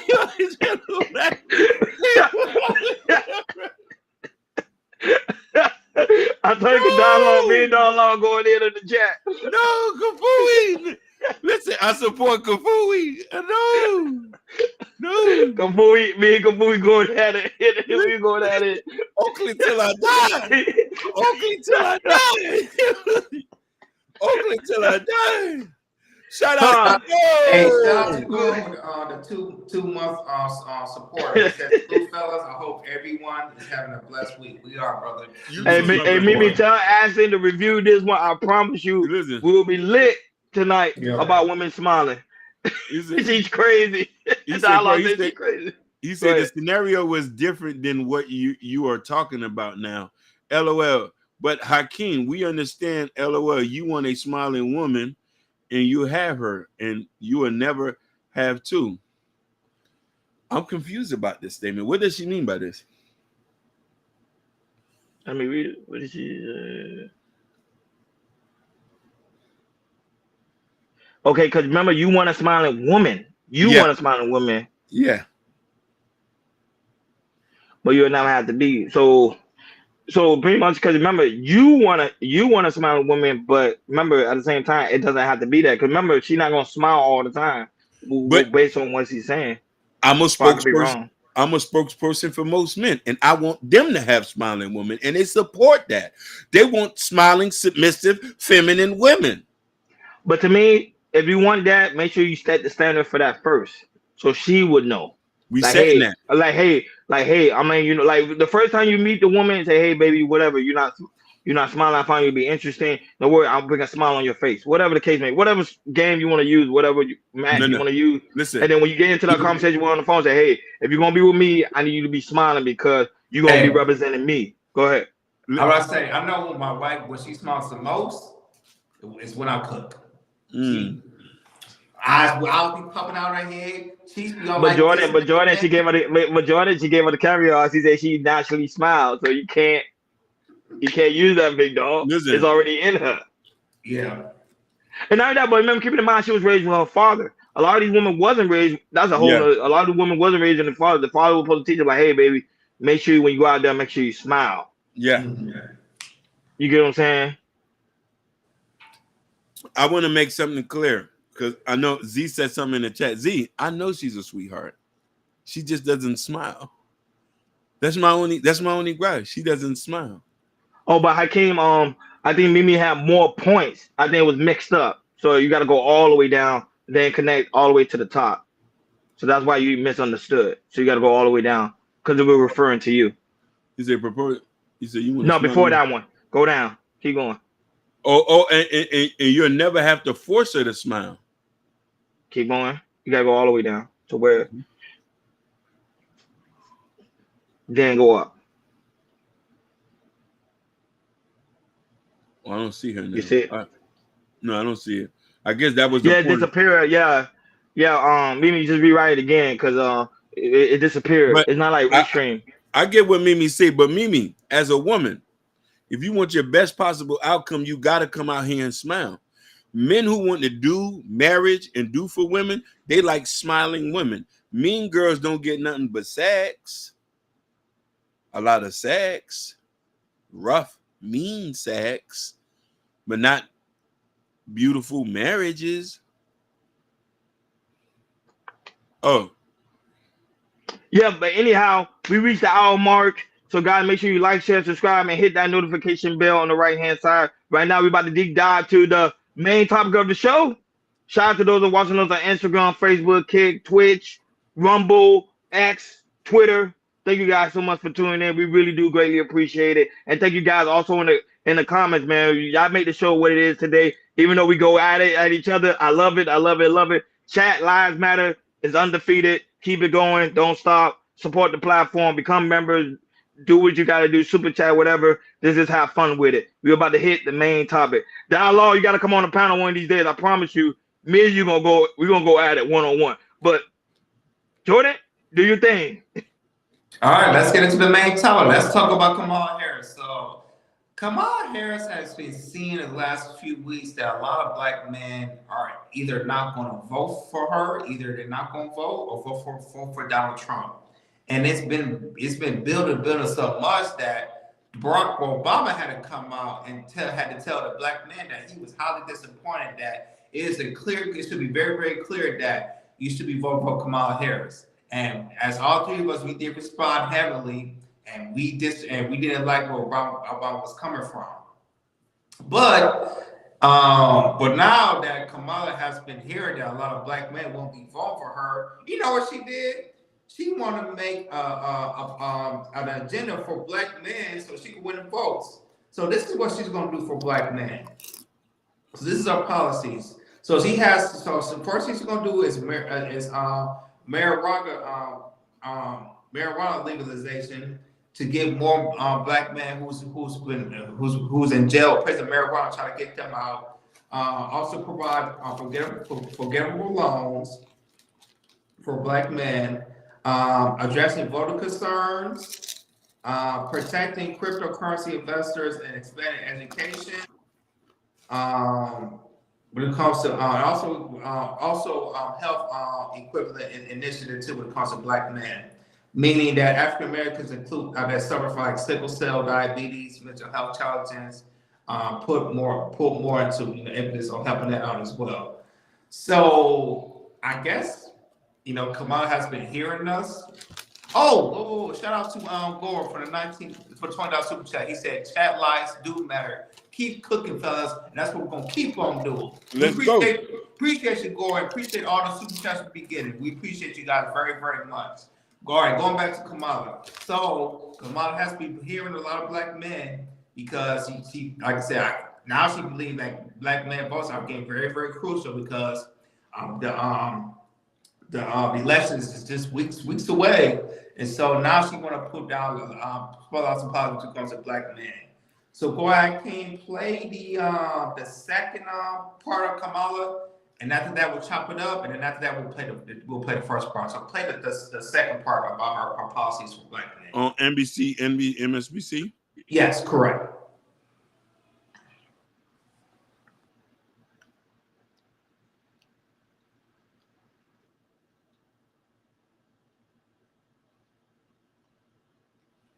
Black men. The opportunity agenda for black men includes 1 million small business loans for black male entrepreneurs and a new initiative focused on health issues that disproportionately impact black men. Let's bring in right now the chairman of the Congressional Black Caucus, Congressman Stephen Horsford of Nevada. He is a national co-chair for the Harris campaign. Congressman, thank you so much for being with us. Tell us about this plan. Well, thank you, Joe, for having me. It's great to be on. And look, what is so fascinating and important about this plan is instead of continuing to talk about black men or talking down to black men, it's time to listen to black men. And that is exactly what Vice President Kamala Harris and Tim Walz have done with this agenda for black men. It is about providing economic opportunity, wealth, health, and prosperity for Black America, which will help all of America. It's about providing $25,000 of grants for down payments to help 1 million Black homeowners achieve the American dream and close the racial wealth gap. It's about providing $20,000 for givable loans to small businesses and entrepreneurs, people who have great ideas but who need help getting that business off the ground and to a good start. And then once that business is operating, providing $50,000 worth of deductions in that first year so that that business continue to be successful. It also expands into the child tax credit, providing up to $6,000 for families with children. But beyond that, it also includes the health of black men by investing in a national health equity initiative to address the inequities of sickle cell, prostate, diabetes that disproportionately affect black men's health. And when we improve the economic conditions of black people, we actually improve our economic and health outcomes. So that is what the vice president understands because she's been listening to black men throughout her career, but especially as vice president and now as nominee and what I believe will be the 47th president of the United States. Chairman Horsford, Simone Sanders Townsend here, and I do think the health initiative specifically is very important. Sickle cell, for folks who don't know out there, disproportionately affects black people, black men especially. My uncle's son died of sickle cell at a very young age. So this is important. You represent Nevada's 4th congressional district. You are what the Democratic Congressional Campaign Committee calls a frontline member. You're also, as the chair of the Congressional Black Caucus, you've been traveling around. You were literally in Detroit just yesterday. What are you hearing on the ground from Black voters, from Black men specifically? And are you concerned? Again, we spoke with Debbie Dingle on our show yesterday, and she had a lot to say about how the messengers need to be right, specifically in Michigan. And I'm wondering your thoughts, having just been on the ground. Well, thank you, Simone. Look, Black men are the second most dedicated group of voters, a block of voters for the Democratic Party and, yes, for Kamala Harris for president. So I just want to start by acknowledging the fact that Black men, we vote. We vote because we understand that the issues that matter to us literally are about our freedoms, our rights, and our opportunities. We vote for ourselves, our children, our communities, because we understand the need to protect our democracy. We vote because despite the fact that this system's not always working for us, we understand that we have to show up in order to hold it accountable to us.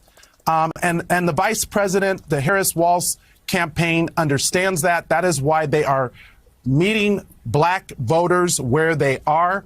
The vice president launched economic opportunity tours earlier in her career as vice president, earlier in her term, going directly to the people to listen to us.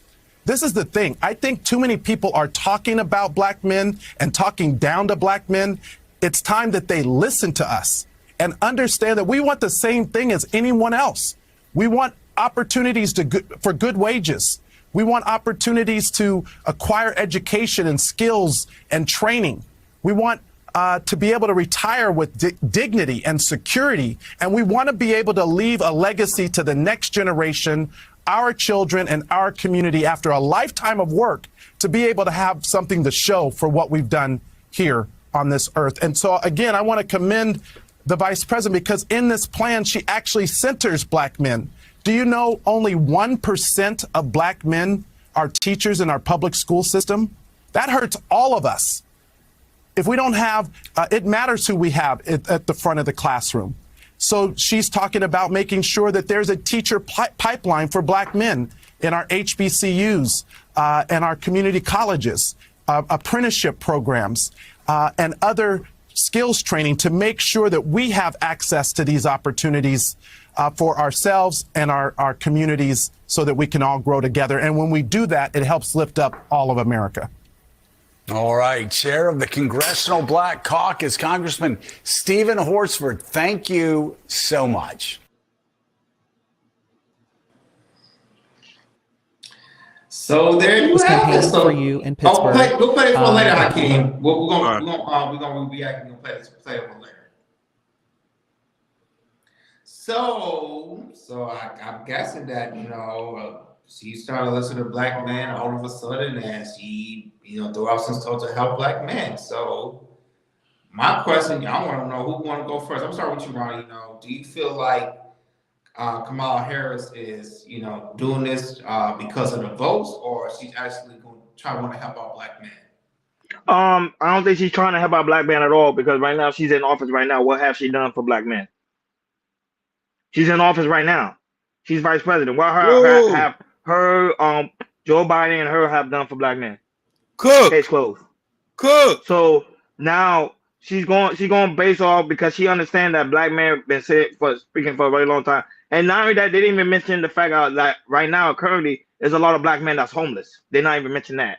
They don't even mention that. So what can she do to help the Black men that's pretty much dealing with homelessness?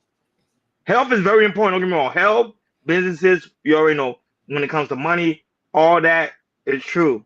But at the same time, her being in office currently, she have not done anything for Black men. So she is doing this for the vote, because Black men right now are undecided. We don't know if we want to go to Trump or we want to go to her.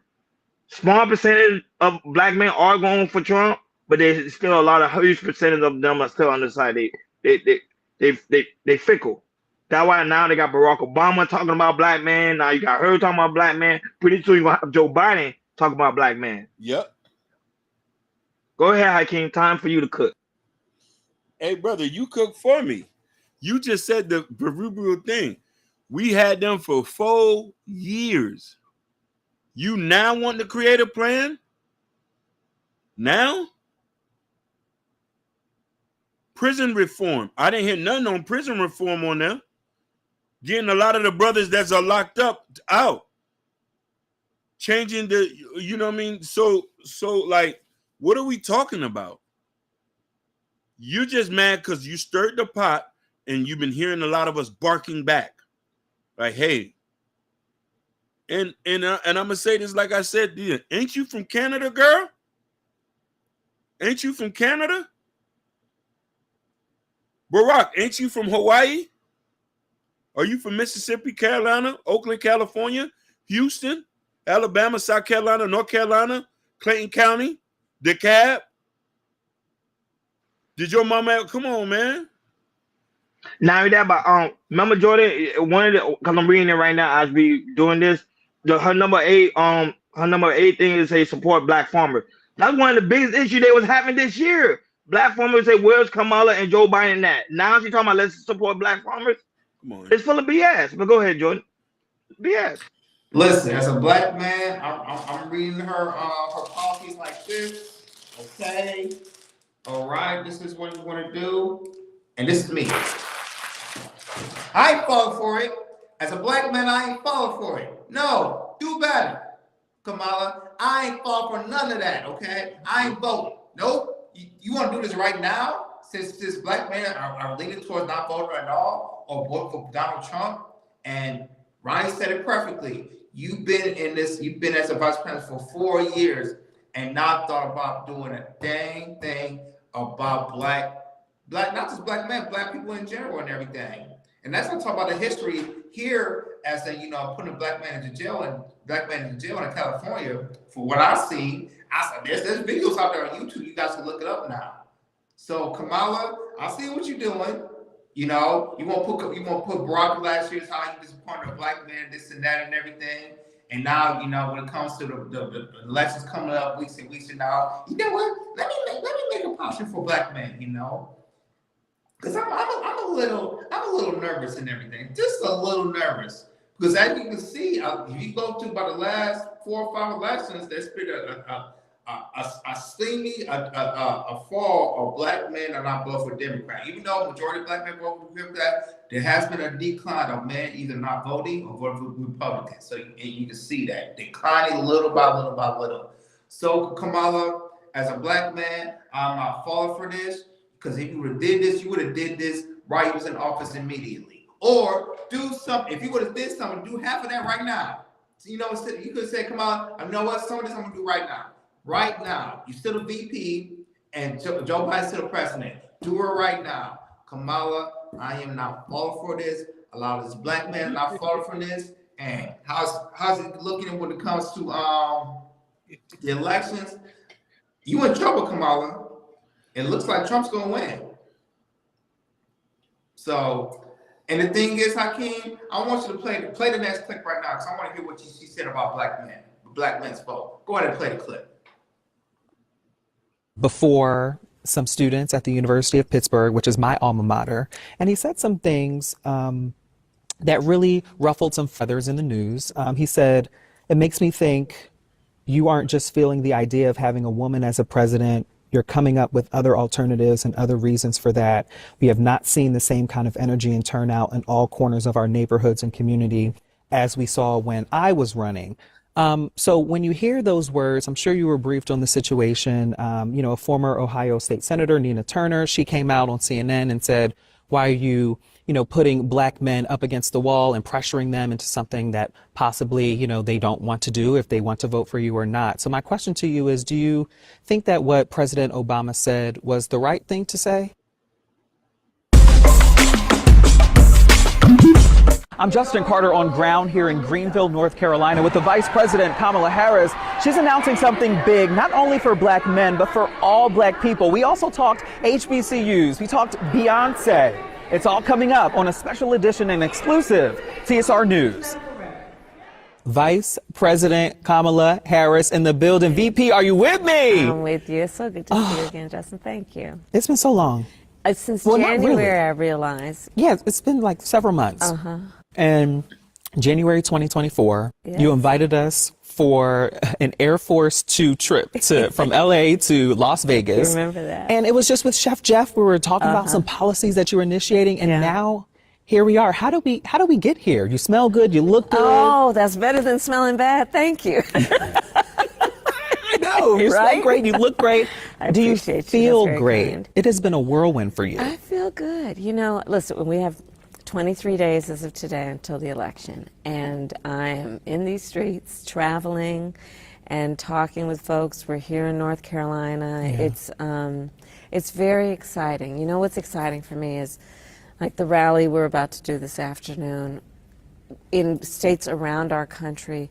People by the thousands are packing these rooms, but the thing that I love about it is people of every different kind of background coming together. And there's so much about how I feel about our message and our movement, if you will, that is grounded in certain beliefs, including the fact that the vast majority of us have so much more in common than what separates us.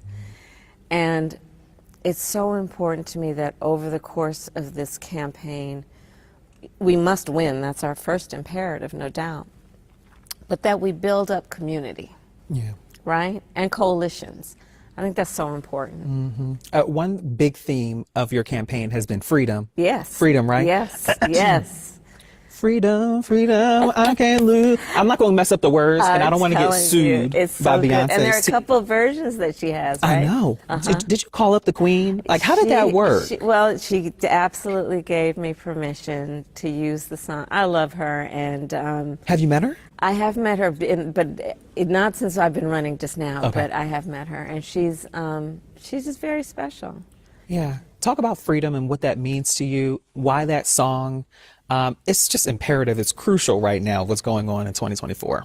I think that there is so much about what is at stake that is, frankly, the need for us to fight for the things that we hold dear, that we have always had to fight for, but must continue to fight for if they're going to be intact. And frankly, just to be very candid with you, I am seeing across our country a full-on attempt by some to attack these hard-won freedoms. I can't move it. This right, the video's freedom kinda to vote. to like the In 8 Georgia, and for 30 example, second part. It goes straight they to the passed a law making it come on. illegal to give people food and water for standing in line to vote, which the hypocrisy abounds. Whatever happened to love thy neighbor? You look at the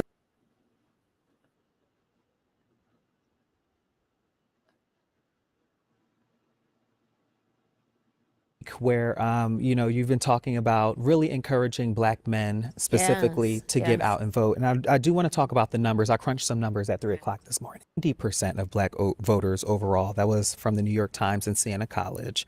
And then in 2016, they also had a poll. Is this the Pew one in this 8 Research minutes and 30 Center. They seconds? said 81% of Black men voted for Hillary Clinton. 14% voted for Yeah, you Trump. good. In That's 2020, though, that number jumped 6%. So 87% of Black men voted for Biden, 12% voted for Trump in 2020. So when you hear those numbers and you're seeing, in the polls and you're seeing Black men aren't as, quote, excited or fired up for you, how do you respond to that? well, that's not my experience. Okay. One, that's not my experience. Two, election day has not arrived yet. Okay. And the third point that is probably the most important point is this.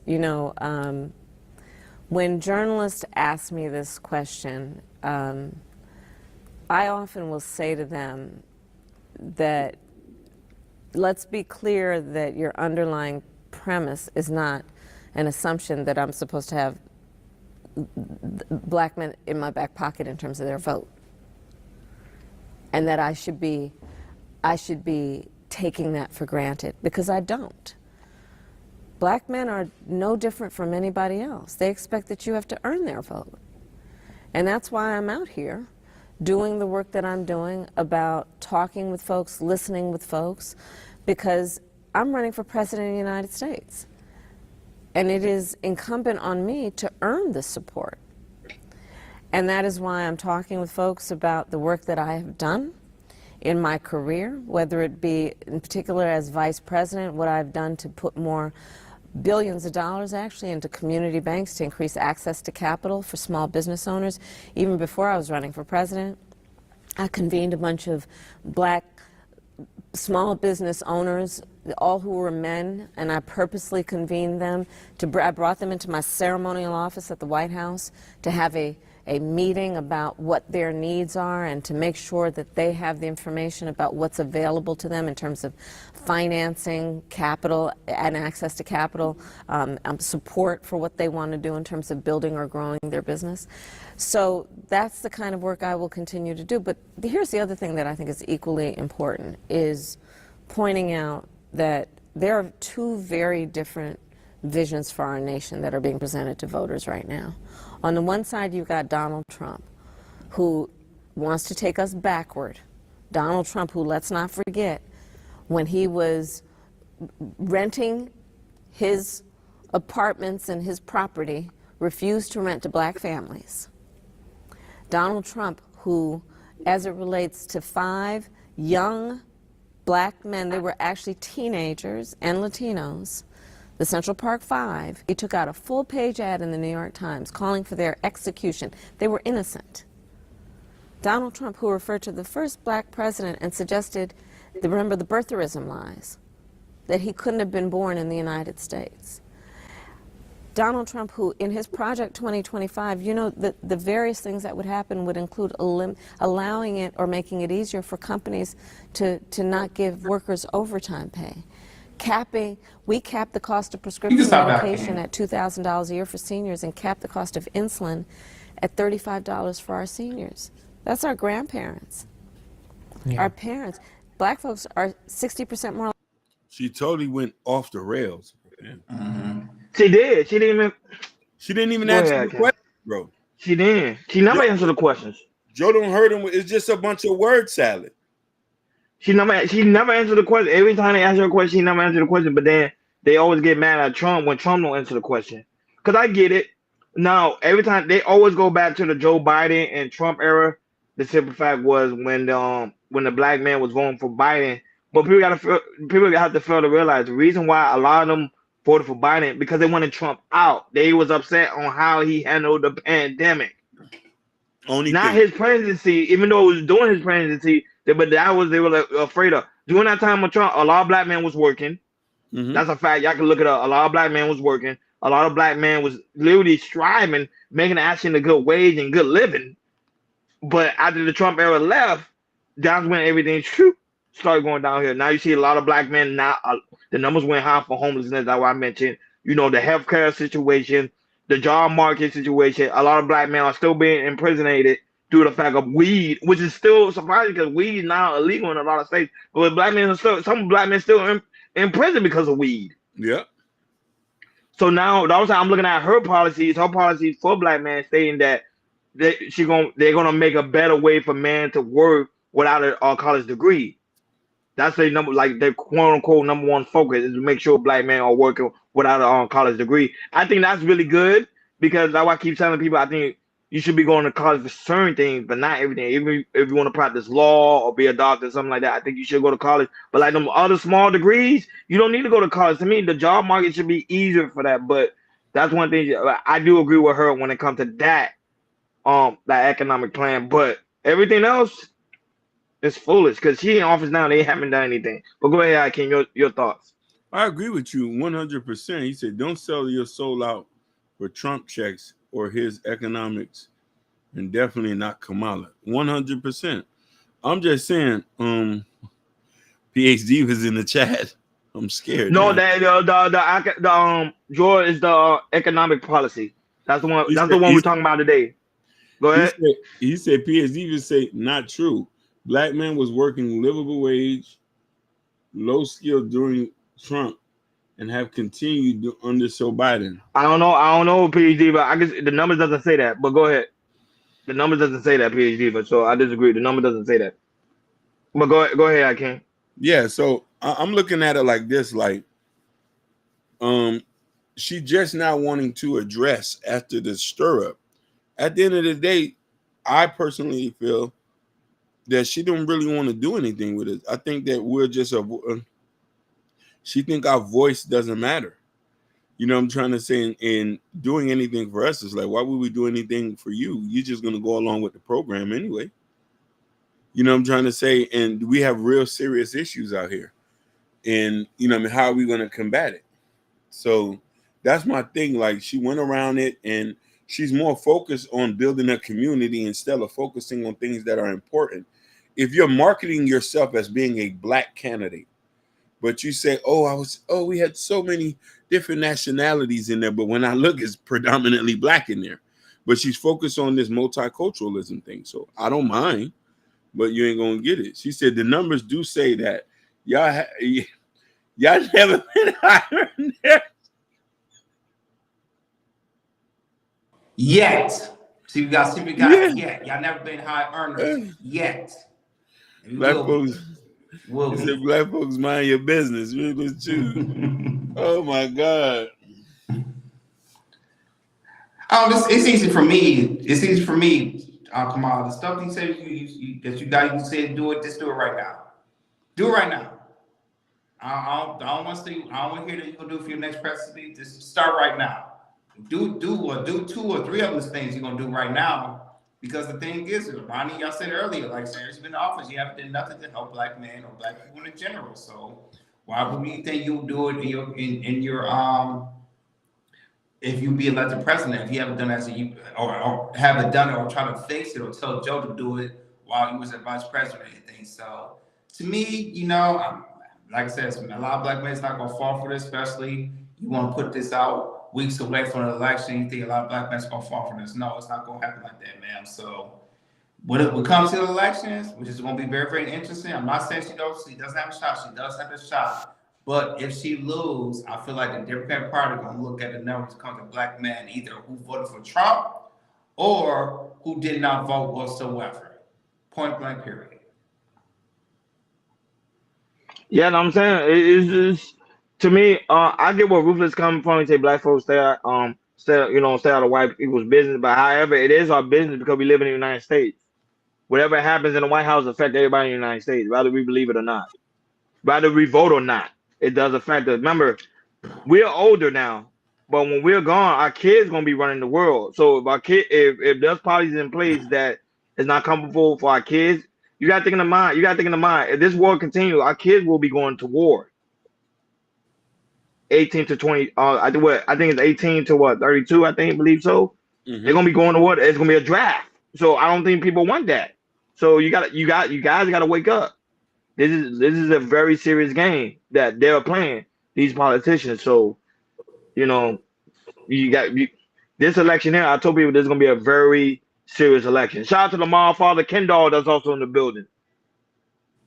Go ahead, Akeem. Your thoughts. No, that's really it. She say, PhD would say no one is going to do anything for black people. The government is committed to ensuring we remain in permanent underclass. I love you, PhD. And now right now the polls, not the polls, but right now the statistics are showing right now when it comes to black man unemployment rate is up by 14%. Damn. Like I said, PhD, under Trump we was down. Right now, black man unemployment rate is up right now by 14%. And I believe black men are the most homeless too, in Biden's administration as well. So Trump does have a point. Under him, his unemployment rate for black men was down. You see, Hakeem PhD was quiet now.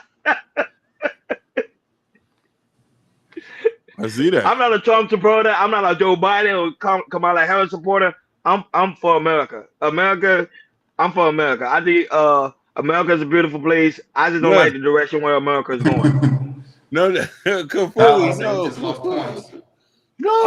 said we always been we always been homeless, but not at this rate before. Not at this rate, though. I can agree, but not at this rate. Hey, listen, right now, PhD, I'm gonna win you back. How many black men? The PhD. How many black men right now that you know right now is actually own a home? It's a lot of black men that own homes. But I'm asking her. Okay. Like own a home that don't rent. I guarantee you the number is small. Not I'm gonna emphatically disagree. So that you say the number is high when black men comes to owning a home? Yeah, and a lot of I women, gotta disagree with that. a lot of women get their homes through marriages, death, and passed down by their daddies. I don't know how I disagree with you on that one.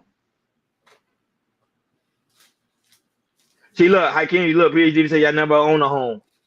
You gotta remember, you gotta show her the number. You gotta show her the number, Hakeem. Show Never her the own a numbers. home yet. I'm gonna say yet. Because most of the guys I know, most of the majority of them rent. There's a small number of them that actually own a home. It's not that heavy. I'm hurt, PhD, but how you know I ain't never owned a home? Like, I'm hurt. Okay, moving along, Jordan. What's up with the? All right, let's go on to the next topic. So this just came in. This is going viral. So Brittany Renner is going viral again, as she's on her path of being a Muslim, and she talked about how Allah chose her. What she mean by that? Go ahead, can you play the clip, and after that we'll chop it up.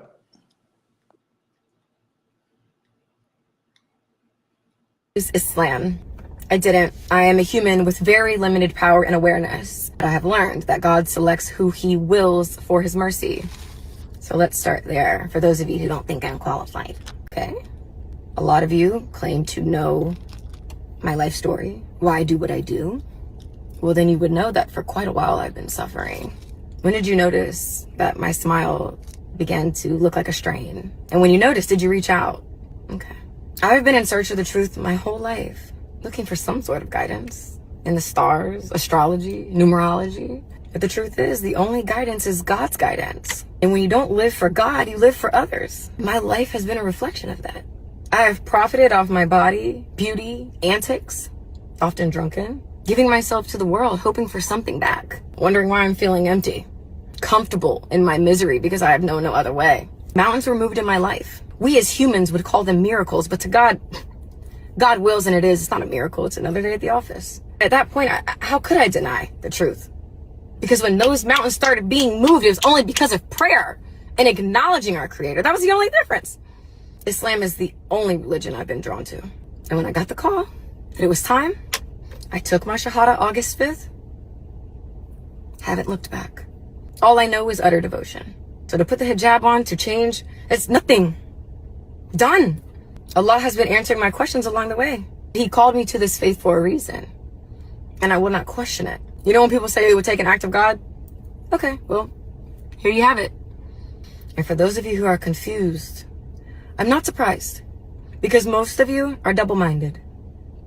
A man who is double-minded is unstable in all his ways.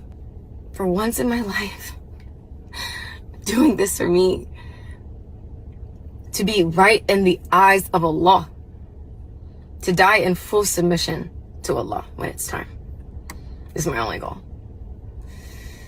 And whatever stage Allah calls me to, I would be much obliged to take the well of wisdom that I've acquired with me and to do what I've been called to do. Because I have been gifted this platform for a reason and I'm not going anywhere. Okay? Hope that answers some of you guys' questions. And may Allah make it easy for us all. But it look like she about to break. It look like she about to cry. Like she can't do that job no more. Don't be something you can do. Go ahead. I'll tell you this. I got some good news, guys. If you go to her Instagram, she took all her sexy pictures out, and she's all covered. I just want to lay that down. I was waiting for her. She did it now. I mean, I'm gonna give her a little grace now. But that's just me. But what do you guys think? No, about dialogue. I'm gonna do research on that. But I'm not talking about your inner circle. Your inner circle of men probably owns a home, but it's not a majority of black men owning a home. That's what I'm saying. Majority of black men do not. It's a small percentage. It's not a huge percentage of black men owning a home. Because that was the case, it won't be racial discrimination when it comes to owning a home. A lot of them do complain about that when they try to go to bank to get home ownership. That's why a lot of banks are getting sued by a lot of black men that trying to get home and they're getting denied offers for it. Go ahead, Hakeem, on Brittany Renner. I don't know how Hakeem can hear me. How can Oh, you he took froze? his Oh, I cell. want to say froze. No, he took his cell phone off. Okay, you I said, good. go ahead. I came on Brittany Renner. Your commentary on that because you actually are under study under Oh, he's on the the phone. He's on Muslim the phone. culture. He's on the phone. I'll go. Oh, you on the phone? Go ahead. Yeah. For me, I thought she would crack right now, but she is being a little bit serious right now. So I'm gonna give her grace. She said I love her for a reason, and she do what she's supposed to do. She haven't been, like I said, she's been on the straight for the last month or two or something like that. So if she's doing what she's doing, continue to doing, then hey man, I'm kind of proud of her what she's doing and everything. So even though and I feel like with her, even though she's not doing what she does in the past, she always find ways to make money. She's Brittany Renner. She still got a big platform on Instagram, and she got a big platform on other social media site as well and everything. So I just hope she don't crack and go back what she's doing, but it looks like she's on the right path and of righteousness, she's trying to say, and go ahead for Brittany Renner. So hopefully she doesn't crack. Continue what you're doing, Brittany Renner. Continue what you're doing. Hello, the lovely Bobby Bryan's also in the building. Great to see you. Sherry Bryan say she bid you guys good night. Have a wonderful night, Sherry Bryan. Enjoy yourself. I know you gotta do mommy's duties. You and your son Sky. And And Sherry, Gorilla. Go I don't ahead. want you to always say that only Ronnie sees you. I'm just saying I just ain't see you at that time. Don't hurt me. What she say that? She didn't even say that. No, she said that earlier. She said you the only one that sees her. Yeah, because I always do the shout out and Like, me and Jordan we always do the shout out and chat. That's a regular. Yeah. No points taken. I'm not gonna take you from no Sherry. You already know Hakeem. That's your look. Those panda bears.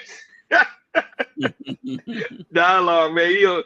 He on one today. No, but Brittany Renner. I don't know too much about the Muslim culture, but one thing I know, and you're not allowed to wear makeup, or you can wear makeup. I'm not sure. You could wear makeup. It's just you can't just be covered, like, you know what I mean? Okay, so her wearing makeup is fine. I thought you was not allowed to wear makeup, but that's probably the extreme type of Muslim the Muslim culture. But at the same time, I really trying to find out if she dating a Muslim man or she trying to get a Muslim man. That's my only thing. Or she really doing that for the kindness of her heart. Because you do got to give people grace. Sometimes people make mistakes in life, and they find their path to redemption. But at the same time, it seemed like even when she was doing that video, it looked like she's about to break. Like like her face looked like I can't do this anymore.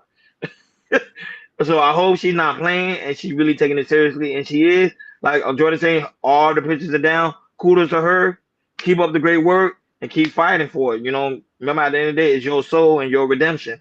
At the end of the day, go ahead, Akeem. Yeah, I went on her page as when Jordan said that. It seems like she's being serious, and I know I just don't want her to exploit this, because I see a lot of people use religion to exploit, and then they'll be back on the bull stuff. So that's my only gripe. Like, so it's gonna take me some time. That's really it. Do you think she's doing it for a Muslim man? No, because she hasn't posted no man. Like, to be honest with He you, probably don't want to be posted. I'm gonna be real with you. Most Muslim men are not gonna take women like that unless you have to be really, really open-minded. Like, she's known to sleep with a bunch of people. Like, Muslim men like pure women. Like, you damn near a virgin. Only time they would take you is if you've been married or widowed and you all that, so they could already know that, okay, you got 2 kids because you got one body on you. But like, I don't see her getting married unless she's dealing with a new convert. She's looking for. You see what I'm supposed to say?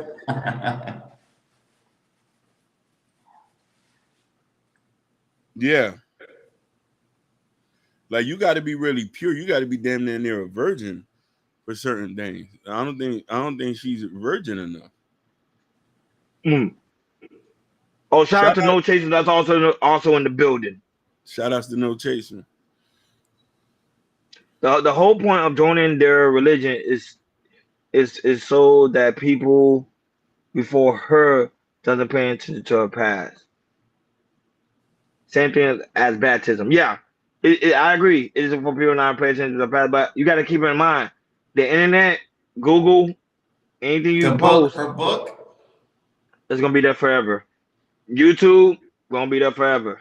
The video she did, all that gonna be there forever. So even if she does get off some form of redemption, but those videos she made towards black men, they ain't black, but I'm not towards black men, but to men in general, they ain't these type of men doing this, doing that. It's still gonna leave a mark. That way, you gotta be careful what you put on the internet.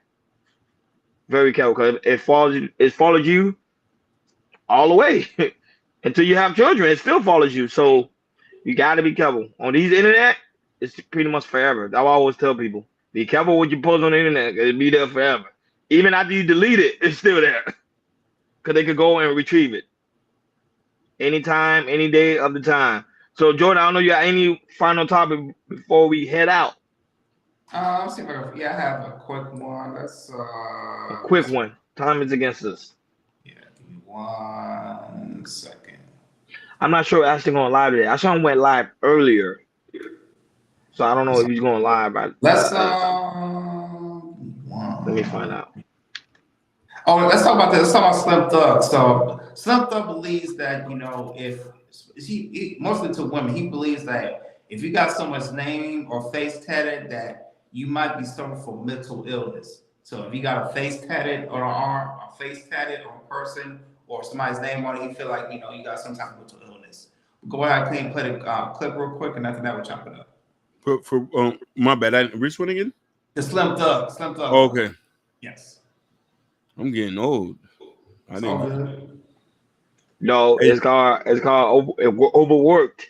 Overworked. Hey, hey, listen. Shout out to Stephanie Watkins. I seen she was watching on Instagram. On Instagram. I love you, Stephanie. I love you. Don't be mad at me. You pissed her off. She go hit up Jordan. They live in the same complex building, so they be like, yo.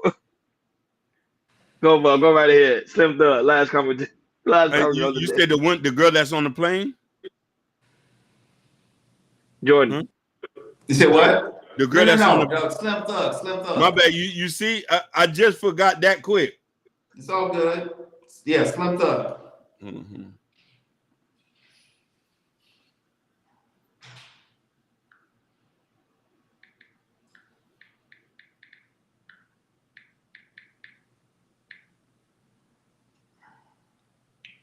Someone's name on you, you might have a mental illness. Like, this is a real true assessment that I have to give you.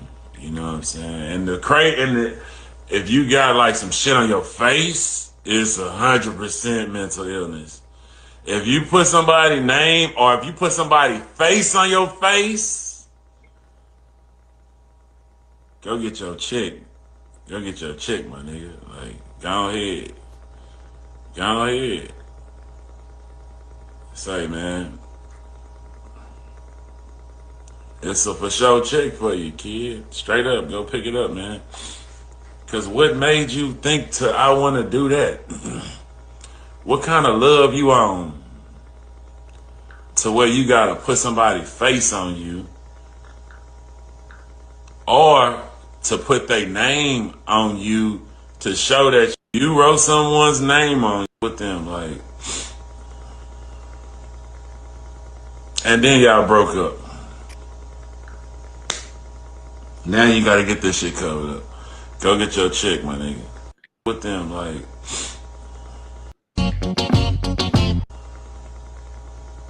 And then y'all broke up. So go ahead, Ken. Do you feel like people that get tatted on their face or somebody's name on their face, you feel like they got mental illness? Hell yeah. I'm actually, some people just said to try to touch people, but that's the worst thing you could ever do. Tattoo a dude's name on you. Yeah, a lot of women do that. They do it because of the act of love. I don't think it's love at all. I think it's an obsession over that person. They're obsessed over that person, so they're like, okay, they'll show my love to you. I get my name tatted on you. So how can you don't want a woman tat their name on you? Huh? No. Not even your wife? Not even my wife. Even if I pass away, I don't want you to tattoo your name. It's devilish. Now, mind you, I got tattoos because I was playing with the devil at one point. You know what I'm saying? but I wouldn't want nobody to do that, nor my kids. But then get it removed. Why you didn't get it removed yet? Hey, listen, there's a way you can give me, there's a way you can honor me. Let me put about 4 babies in you. That's better than a tattoo. No, of course. 100. That's forever. If you want to give me a tattoo, let me get you pregnant. Let me get you pregnant multiples of times.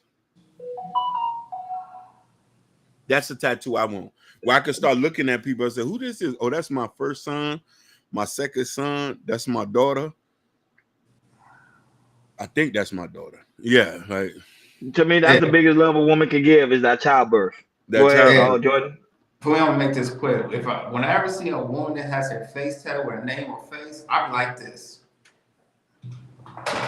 But I'm being honest, I haven't seen it though in Miami. Have you seen it, Hakeem? Nah. In LA. I know I see it like that. I mean, it's some here in LA a little bit too. But when I see it, I be like,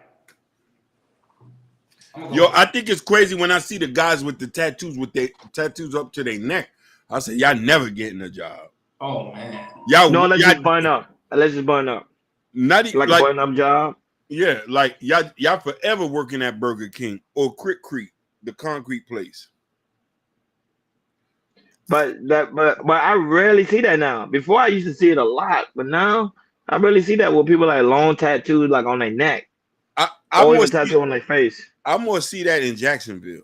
A lot of the guys from Jacksonville got their neck tatted down.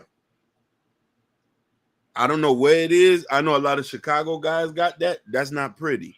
Companies are not going to hire you. All y'all can't be rappers or drillers.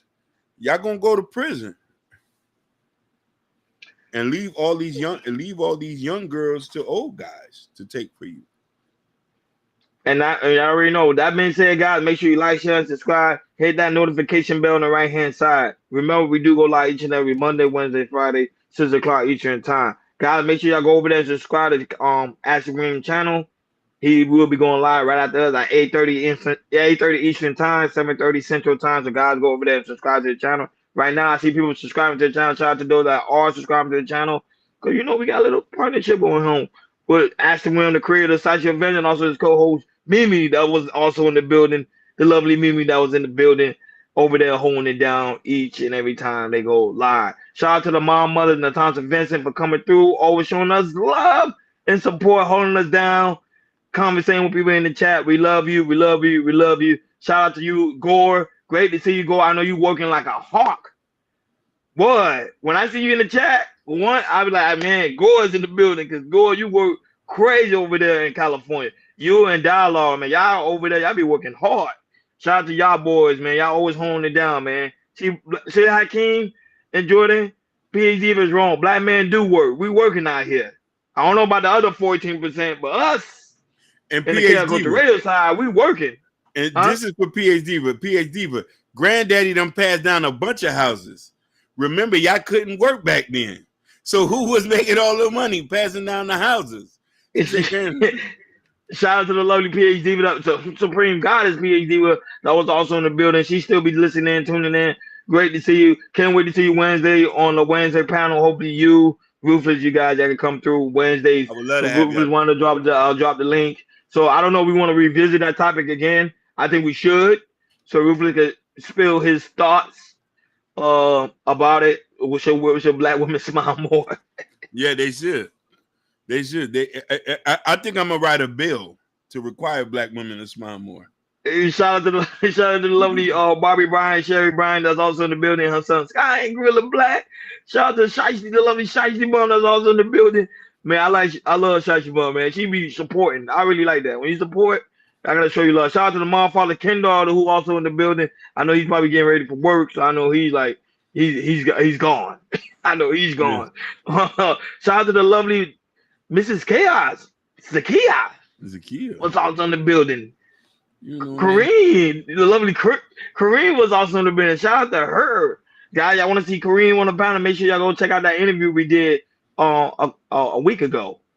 We interviewed one of her friend, one of the artists. It's really, really, really dope interviews. I need to go and check it out. She dropped the artist dropped a lot of gems. I need to go and check it out. If I haven't checked it out so far, and not only that, we have more interviews coming up. So guys, be on the lookout. Make sure your notification is on, because those type of interviews we do not go live. It's just be pre-recorded. So guys, we got another interview lined up. So be on the lookout for that. Ronnie, you just got lost. Man, I lost. Hey, the dialogue. I lost a lot of points. Don't worry. With you today, I lost a lot of points. I'm right now on -1. -1 point. Now, but shout out to those that's also watching us on Instagram. Shout out to those. I don't know you want to get a shout out to those that are watching us on Instagram. Oh yeah. So Fatal Attraction 300, LT Do Humble 404 Shorty, J Rose 305. Kiki Loves 92. It's your girl Steph 10, aka Stephanie Watson. Miss Bout My Business 86. Now, but shout out to Millie Joe on my side. Shout out to Amore. Millie Joe? Beautiful. Yeah, she was watching it. Shout out to Millie Joe on my side. Shout out to More Beauty. Shout out to Shay. Millie Joe was on. Shout out to C that was also watching. Shout out to E-Way. Shout out to 305. I know who that is. That is. Shout out, great to see you, my boy. Hey, at one point in time, I wanted to pay Millie Joe's bills back in the day. What? How can you know we live, right? You tripping? Oh, I thought the show was done. No, the show's not done yet, man. What you doing, man? You tripping? And shout out to those that are watching us on Rumble. We have 5 people watching us on Rumble. Shout out to those that are watching us on X. For some reason, the X numbers, I don't know what's happening today, but X number. Shout out to those that are watching us X. The X number didn't even show up. So shout out to those watching us X. We really do greatly appreciate you guys. Gotta make sure you. And Natasha, I'm laughing because I didn't know we were still live. I thought we was done. I love you too, Natasha. I want to pay your bills as well. Make sure I'm ready to be Canadian. Make sure you go to Cal Culture Radio in the description where you can find the Cal Culture Radio hat with me and Jordan got on, the Hakeem, the Cal Culture Radio t-shirt, the Cal Culture Radio coffee mug, and now we got the Cal Culture Radio sweaters. We still waiting on the jackets, guys, so be patient with us. We're still waiting on the jackets. That's why I was drinking Canada Dry. Because of you. She said I hurt her throat, Hakeem. Canada Dry hurt her throat. She said she was drinking. Go to Cal Culture Radio community tab, in the community tab where you find Prince Hakeem book, Black Love. And also he's working on a new book. Be on the lookout for that. So guys, be on the lookout for that. Hey, Joe don't hurt him. He didn't know we was live. I'm like, yo, what are you doing? My bad, man. This is what happened on Cal Culture Radio. You never know what goes down. Thank you for tuning in to Cal Culture Radio. See you guys Wednesday. We over and out. Peace. Hey, Dollar V say you lose voice.